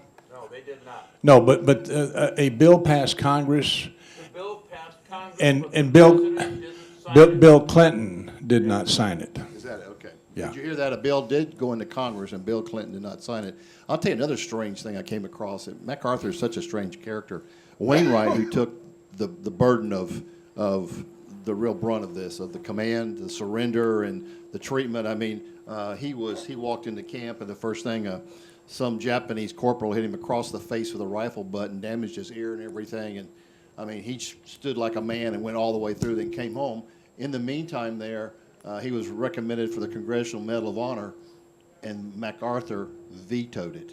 Oh. He was recommended the second time, and MacArthur went behind the scenes and vetoed it. When Wainwright arrived in Washington at the end of the war, his wife didn't go to the West Coast. She said, "I'll meet you in Washington." He goes to the War Department, and he's leaving in the staff car. First thing he did is he wanted to go by Arlington, and he was leaving Arlington, and a officer handed him a note, said, "You're wanted at the White House right now." And he had not ever met the president, President Truman, and goes to the White House, and a full ceremony, and he's presented the Congressional Medal of Honor. And I think Truman just pulled it out and did it. Now, they might have approved it after the fact, because it is, remember, the Congressional Medal of Honor. But he was going to stick, of course, Truman and MacArthur was oil and water. That was bad blood. But Wainwright finally got his Medal of Honor. I just wanted to share something that I'm reading right now. It's a book called Upstairs at the White House. And you mentioned Winston Churchill coming to the White House and sort of taking up residence. I'm reading this book, and I had just read from the chief usher's position about their experience of Mr. Churchill being in the White House. And I just was hoping if I could just read something real quick. I think it's kind of entertaining. So you mean I was right? I got it right? You were. Thank you. Go ahead. Well, according to this gentleman, the usher, Well, the chief that's usher. right. No, I know it's right. That's when he walks into the bathroom. They're butt naked in there. Yeah. Is that what you're going to read? Yeah, it's something like that. Read that. Great All right. story. So the most colorful visitor ever to appear at the wartime White House was Winston Churchill. His living habits are still subject of White House staff gossip, and every visitor who sleeps in the Queen's room is compared to the crusty old Prime Minister. This was written, I think, in the 70s or thereabouts, so just for a time print there. He first arrived secretly just before Christmas in 1941, when the Secret Service passed the word that from 2 until 3 o'clock in the afternoon of December 22, no one was to leave his office. No one was to enter the halls. We knew something important was coming. We had been told to prepare for a VIP, but we didn't know who. It didn't take long for the cigar smoke to announce Mr. Churchill's presence.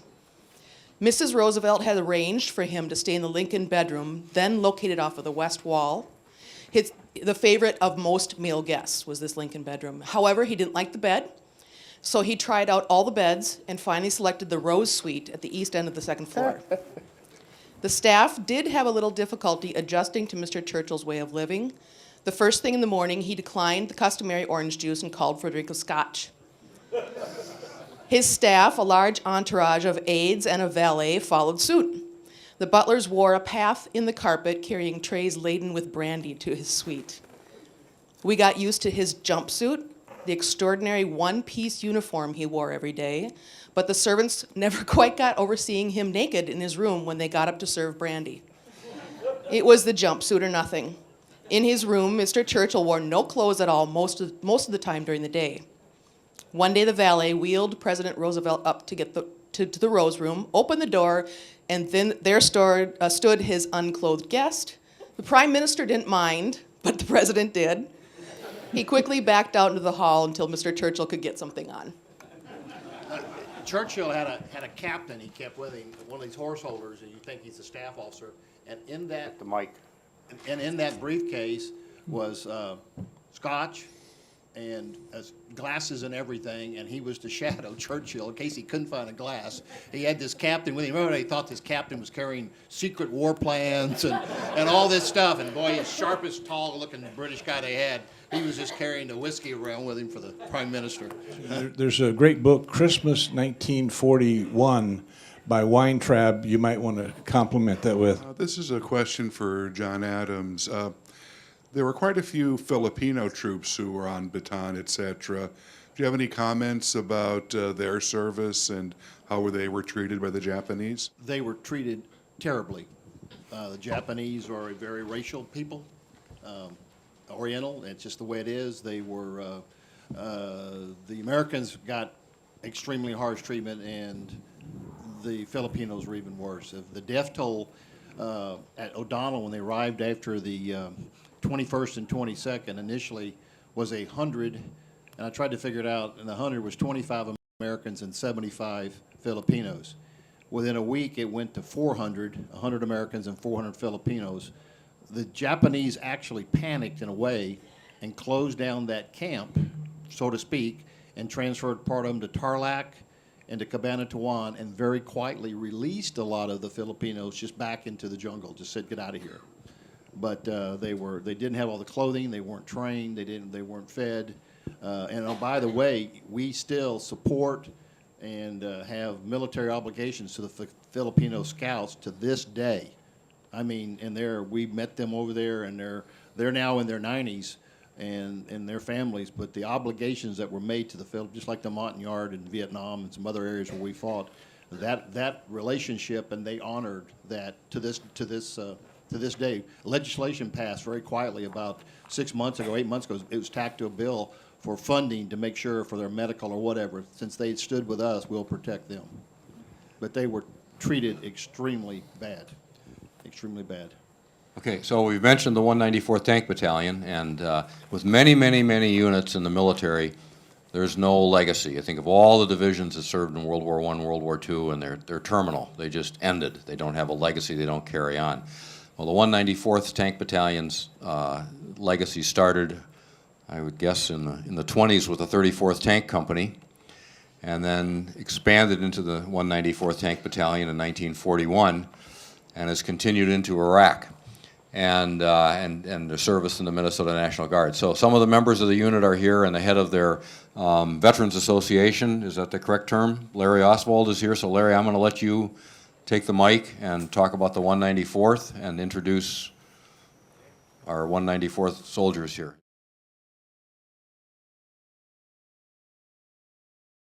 It's an honor to be here, it really is. To represent a special hero and living legend out of Brainerd. We have one survivor left out of the 194th out of World War II. And we've talked a little bit about Company A already. Started out from the 34th Tank Company. It was part of the 34th Division, Independent Tank Company. And I'm going to talk a little bit about Bataan after the surrender. And it starts on the 10th of April for our guys. Here's our hero. His name is Walter Strucka. He is 97 years old. He turned 97 in October. He has an excellent physical and mental health. He would have loved to have been here tonight. He sends his greetings and best wishes to all of you. I talked to him yesterday. Walter lives in Texas during the winter because he's an outside guy. He loves to be outside every day. Minnesota winters don't work. He has a summer home in Brainerd. He is the last man of Company A. He is the last man of the 194th Tank Battalion. This is Walter's story about the Death March, about the Hell Ship, and the POW camp. It's his words, it's his story. When the word of Pearl Harbor got to Walter, it was a very low point in his life. And what he felt at that time, he was doomed and he was never going to get out of the Philippines alive. It was just crushing when that news got to him. The Death March started out with about 12,000 Americans, 66,000 Filipinos, and amazingly in 6 days, about 17,000 of those people perished. And that includes many out of Company A. The interesting thing about Walter's situation, Brainerd boy, grew up in Brainerd, joined the local guard unit. Well, he was neighbors of a lot of these people. He went through school with them. He was in sports with them. And they end up in Company A, 194th Tank Battalion. And they're over in the Philippines, and they just went through 91 days of fighting. And here they are on the 10th of April. And they've talked about the food situation and the ration situations. And when you listen to Walter talk about it, they were absolutely down to nothing, down to zero. They didn't have anything left. And if you read Colonel Miller's book, he talks about the feeling, the human feeling of starving. And he said, a man really hasn't eaten until he is starved. And that really, I think, hits home on how tough a shape they were. They were in tough shape before they started day one of the death march. And Walter talks about this a lot in his discussions with us, and how horrible the conditions were and how horrible the treatment was.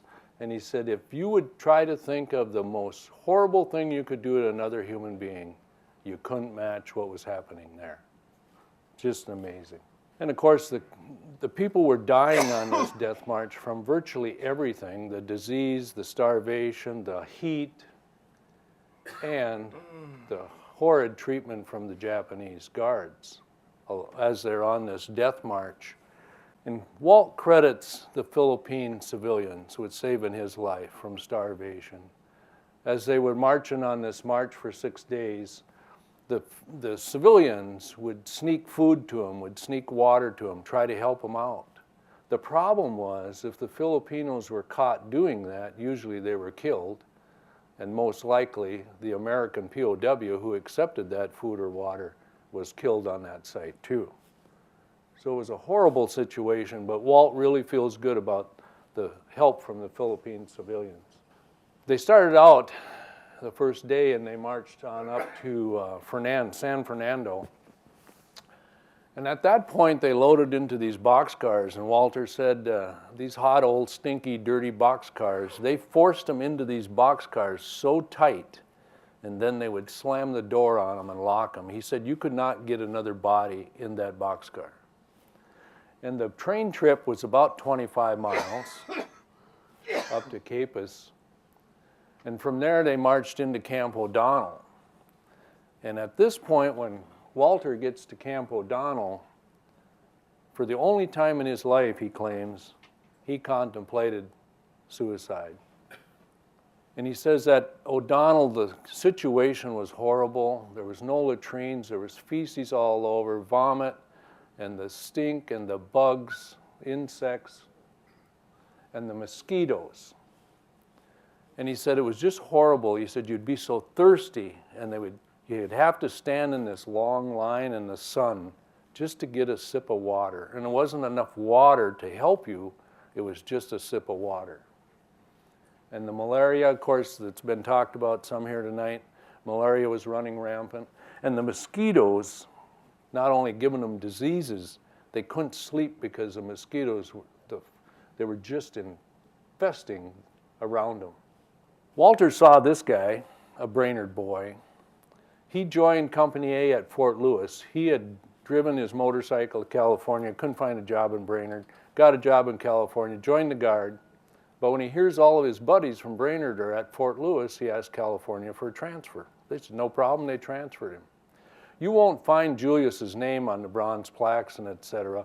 because the people that weren't standing on the drill floor on the 10th of February marched down to the train depot in the sub-zero temperatures. If they weren't in that group, they weren't on the roster, they were considered fillers or whatever. Julius's name is not on those bronze plaques. However, Julius went with them from Fort Lewis, and in the first day of the death march, Walter says he saw Julius Knudsen, but never saw him again. So we have no idea along that route where Julius disappeared, how he died or anything like that. Now, the family has provided DNA support, and we are hoping that someday somebody will find something and it can be identified as Julius. And he has a cemetery plot at Camp Ripley in the Minnesota Veterans Cemetery, and he has a marker there. So if they ever bring him home, he's ready. On this journey that Walt was on, he always had this survivalist mentality. So he would try to think of something that he could do to make his situation better, and he would volunteer. And he volunteered for this work detail, which took him back to Bataan. Not a good thing. When he got back to Bataan, working on that work detail, at night they'd have him sleeping out in this open field, which was muddy, wet, and hot. And the mosquitoes would just swarm on him every night. And unfortunately, 4 days later, Walter gets deathly sick, and he gets cerebral malaria, and it affected his brain. And Walter claims that from June of 42 to December of 42, he has absolutely no memory of that time period. And he credits his fellow POWs with feeding him, keeping him sustained with water, keeping him alive. And of course, Walter has a great faith, and he does in fact believe there was an angel there helping him out. When he woke up from this state of stupor, Walter realized, hey, I haven't been doing anything for a long period of time, and I need to get out there and exercise. So he started walking, and each day he would walk by this area, which in his terms was a hospital area where the sick and wounded were being taken care of. He thought he recognized somebody. So the next time he walks by this hospital, he goes up to him and he says, hey, what's your name? Come to find out, the guy lived across the street from him in Brainerd, big, husky, strapping guy, joined the Marine Corps. Here he is in this POW camp, and he's now down to about 100 pounds. Terrible sight. 2 days later, he died. So later on, he has a chance to go to Japan. And of course, Walter's thinking, I need to survive. I need to move on. So he cons another soldier into switching places with him, talks to the doc, gets his medical records in shape so the Japanese will accept him, because he's going to go to Japan to work. Well, Walter said he really came to regret this, because when he gets on this ship, he finds out what this life is about. And ironically, that journey was a 41-day journey for that particular ship, because they were avoiding Allied forces, submarines, and etc. And he said at one time they were very close to India. He said it was a horrible trip. It took forever. And they crammed him down in this hold. And he said they were crammed in so tight, and the problem with that was you're always in the same position for a long period of time, and the pain gets so bad you just want to go nuts. So he would go down to the slop bucket, which was the latrine and everything else, and there was always a little bit of room in that area, as you can understand. And he would lay down to get some rest for his body and relieve some of that pain so he could just make it through another day. Horrible place to get some rest.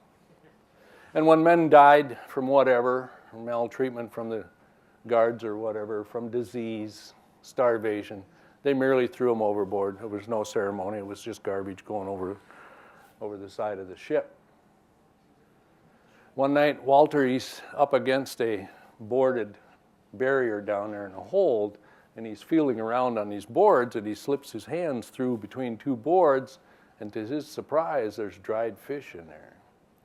Of course, his first concern is if people find out in that hold, it's going to turn into pandemonium, and they're probably all going to be dead when it's over. And Walter's definitely going to be dead because he's the one that found it. So he'd wait until that night when nobody was close around him, and he would slip some of that out of there and eat to try to survive. And one night Walter's sleeping, and he realizes the ship has come to a halt. The engines are on all stop. And the ship starts rocking and creaking and etc. Here they're dropping depth charges over the side on suspected submarines under them. And he said that was quite an experience, and it went on for, he guesses, about 3 hours. Walt claims that his ship was the last one heading to Japan of that group of ships that was carrying POWs that didn't get bombed by Allied forces. And after that, the ships were pretty much under attack. And of course, his ship didn't have any markings on it either. In Japan, he was on the workday tail that went to the Iwata steel mills, and which was probably a better deal for Walter. He probably had a better deal than the people that went to the quarries and the rock work and building roads and etc. And this was in Kukura, and of course, he talks about the food again. Non-performers were a half ration. Well, that was probably a half ration of a quarter ration. And Walter says the full rations virtually didn't amount to anything. Basically, they were still in starving mode. And he was at prison camp number 3 in Fukuoka for 3.5 years. And when these raids would come into the area, bombing and strafing, everybody would duck for cover thinking that they're going to hit the steel mill. Well, Walter, he didn't pay any attention to that. He started looking for food. Because in this steel mill, they basically had elderly Japanese people, because the younger ones are off fighting the war. They had women in there, they had teenagers, and of course they had the American POWs. Well, the women workers in the plant would hide their food, and Walter started finding their food cache. And this probably helped save his life, because up there you see, he says it's the first time he felt full in 43 months. Lucky Walter. And Walter finds out that the steel mill was the primary second target. And of course the problem was, with all the bombing and strafing that had been going around in this general area, the wooden buildings and et cetera were burning. And if you think about those buildings in that area, the POW camp, they were merely rough sod boards fitted together with wooden pins. They weren't much of a building. But the civilian buildings, the warehouses, the manufacturing and all of that the Allied forces were bombing and strafing was kicking up such a plume of smoke throughout that area that the steel mill was not the second atomic bomb. They diverted to Nagasaki. And Walter tells of the story where at a veterans reunion, he did get to meet the pilot who dropped the atomic bomb, and they had quite a discussion about that. And the pilot congratulated him on the fact that he couldn't make his run to that target. And inside that steel mill on the wall, there was a row of switches. And when those POWs reported into work as a new worker in that plant, they were instructed never ever to touch those switches, because they would shut the steel mill down. So this one day, the guard approaches Walter and tells him to shut the switches down. Of course, Walter hesitated, is this some kind of trick or something? Well, when that bayonet appeared in front of his face, he complied and pulled the switches down. Little did he know that following that, there would be an announcement over the radio in Japanese. And the bells and whistles were going off in the steel mill, and everything stopped. And then there was silence. And the Japanese stopped what they were doing and bowed to the POWs. I'm guessing that probably was 15 August. And when he got back to camp, there was an interpreter there that confirmed, in fact, the Japanese had surrendered. And Walter had an opportunity to visit Nagasaki. And he said it was just such an amazing sight to see what that bomb did. And he said what really left an impression on him was to look at a 10-story building that had virtually just melted like a candle. Walter is still haunted by the memories of what he went through. When Walter walked down that cold street in Brainerd on the 10th of February, 41, he never had any idea of what he was going to go through in life and how he would have to fight to survive. But he did survive, and he still has nightmares about what went on. And I got to tell you, though, he's in excellent physical condition and mental condition. He is a great guy, and he's a tough guy. Walter's a member of the regiment, an active member. He comes to meetings. He comes to our events on the 9th of April. Well, I'll get to that just down the road. We just want to let you know, we do have an email address. We have an account, and we're on Facebook. Just so you know, we have no full-timers. We're all volunteers, so you're not going to get immediate turnaround. It'll probably be within a week when one of us get back to the office to work on that. And we are a registered nonprofit, and we have an extensive history display. They talked a little bit about Colonel Miller and his book. I was fortunate enough to go to Virginia to meet one of Colonel Miller's sons who lived there, and we got the entire collection of Colonel Miller's out of that basement. This is back in 1987. Brought it back on a C-130, got it to Brainerd, coordinated with the Camp Whipperley Museum, and there's an extensive amount of stuff there. Colonel Miller would make notes. He had a little notebook that was about the size of a matchbook, and how in a low light condition he could micro-write notes in there. I had trouble reading it. I don't know how he wrote it. It was just micro print. And he kept notes on who had died, who had been killed, how they died, where it was. All kinds of notes. So pretty incredible. So the display in Brainerd Armory is pretty neat. If you ever get a chance, stop by and visit. There's a sign out on Old Business 371. It says Armory down the right street, and there's a sign right with it that says Memorial, Bataan Memorial. And it's quite a deal. And we do invite you to stop by. We have two main events every year. The first one is the Bataan Memorial Service that's in front of the Armory. We have a memorial out there with 2 tanks, and we do a ceremony where we hang their dog tags on the barrel of that old Stuart tank.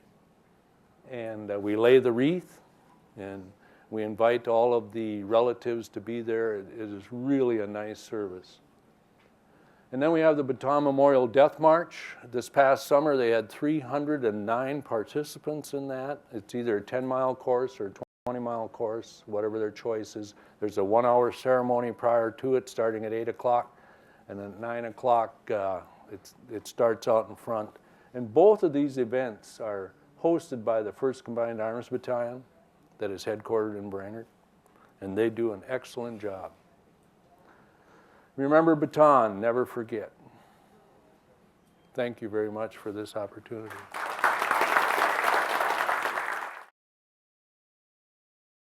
All right, I'll just speak quickly for a few minutes just to wrap things up. The 194th Tank Battalion is still around today. My name is Lieutenant Colonel Josh Seimer. I commanded the battalion, what's now known as the 1st Combined Arms Battalion, 194th Armor Regiment, from March of 2013 till earlier this year. Also here is Lieutenant Colonel Tad Vanyo, who's the current commander. We're known as Bastard 6. That's our battalion call sign, after a poem that was written by one of the soldiers trapped on Bataan about the battling bastards of Bataan. No mama, no papa, no Uncle Sam, no aunts, no uncles, no cousins, no nieces, no pills, no planes, no artillery pieces, and nobody gives a damn. And so from that poem, we take the name Bastard for our battalion. This is what we look like today.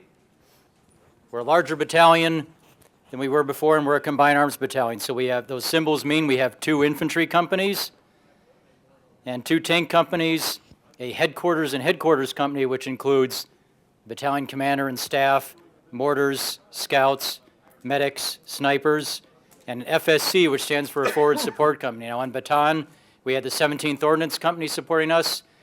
Now we have G Company of the 134th Brigade Support Battalion, which is permanently attached to us. We have a permanent relationship with the mechanics and truck drivers and food service soldiers who are in that company. The battalion is deployed to the Iraq War, made a deployment as a battalion from 2011 to 2012. Prior to that, we had several companies, A Company, C Company, and we had an E Company at the time. They all deployed as companies, and previously, so many members of the battalion, especially the older ones like me, have at least 2 deployments. And before that, many of us went to Bosnia and Kosovo. And this is the Bataan Memorial at our armory, so if you want to come up and visit us and see some of the displays that we were talking about earlier, that's what the building looks like. So this is what we look like today. We don't have those tiny M3 Stuart tanks anymore. We have Bradley fighting vehicles and the M1 Abrams tank, which is several generations more advanced, state of the art. We still have our mechanics. We need to keep the tanks running. There's one of our mortar carriers. And as I mentioned, we have infantry. Those are some soldiers at a recent training event firing a Javelin anti-tank missile. That's one of our recent live fire exercises at Camp Ripley. That's a parachute flare. However, just for fun, when we posted this picture, we captioned it, a rifleman from 194th, one of the 194th Armor saves Earth by shooting down a UFO. And food service and other support sections, because an Army moves on its stomach. Now, remembrance is a very important theme for us. We showed you some pictures earlier. Here's a photo of Walt with one of our soldiers at the most recent wreath-laying ceremony. And we held those every April 9th on the anniversary of the surrender of Bataan and the Bataan Death March. And our Bataan Memorial March, the date varies from year to year based on our training schedule, But here's another photo from the most recent one of a couple of our soldiers participating in that. And this is the ceremony prior to the start of the march in the Bataan Memorial Drill Hall in our armory. You can see that the legacy of Bataan is very important to us today. And there are several reasons for that. But it's not just that we have a duty because we are assigned to a battalion that has the same number as one that fought at Bataan. It goes beyond that. Now, it's also, the second reason is it provides a useful legacy to control soldiers' griping. So, for example, we go to a training exercise and someone's saying, my tank's been broken for 4 days waiting for a repair part. Really, only 4 days. Or someone says, this is terrible. Or uses different language to say, chow was an hour late today and it was cold. Really? Well, when we get back to Brainerd next April 9th, why don't you tell Walt how terrible it was that your food was an hour late and was cold? So it does help us out in that way. But it also goes a lot deeper than that. And when I gave the speech at the wreath laying ceremonies and at the Memorial March the last few years, I talked about the importance of oral history. And throughout human history, we would tell stories about ourselves. And we would act those out. And in recent decades, we've gotten away from that. Printed books, movies, the internet. History has become more and more something that's inflicted on us. But by telling this story, by having these events, by continuing to make it part of our culture in the battalion, we remind us that it's part of who we are, and it's part of what makes us Americans, what makes us soldiers, and what inspires us to continue to fight and to defend our country and our freedoms. And so we think of that when we go to these training events, when we work on, okay, why are we working so hard, for example, on logistics and on putting together these supply status reports? Well, it's because we're going to do everything we can to make sure that if we're ever in a situation like this, we're not sending empty trucks that could be full of food that we're going to need. That we're going to do our part to make sure the supply parts and the ammunition that are there. So like when the 194th in World War II found they got to the Philippines, they had no high explosive rounds for their tank cannons. They only had armor-piercing rounds, which were useless against infantry, and they were fighting infantry. Well, we're going to do everything we can to prevent that. We look at how unprepared the American Army and the American Armed Forces in general were for World War II. And we ask, why are we putting in 20 hours a day at 20-hour days at drill? Why are we doing things like recently in June we went to the National Training Center where we took our whole battalion, all of our tanks, the rest of our brigade, 1st Brigade, 34th Infantry Division, all 5,000 soldiers, and conducted maneuvers against a regular Army opposing force there for 4 weeks. Why go all the way there for 4 weeks? Why spend all that time in the desert? Why push ourselves that hard? Because we're not going to let the same thing happen to us again. And if worse comes to worse and we find ourselves in that situation,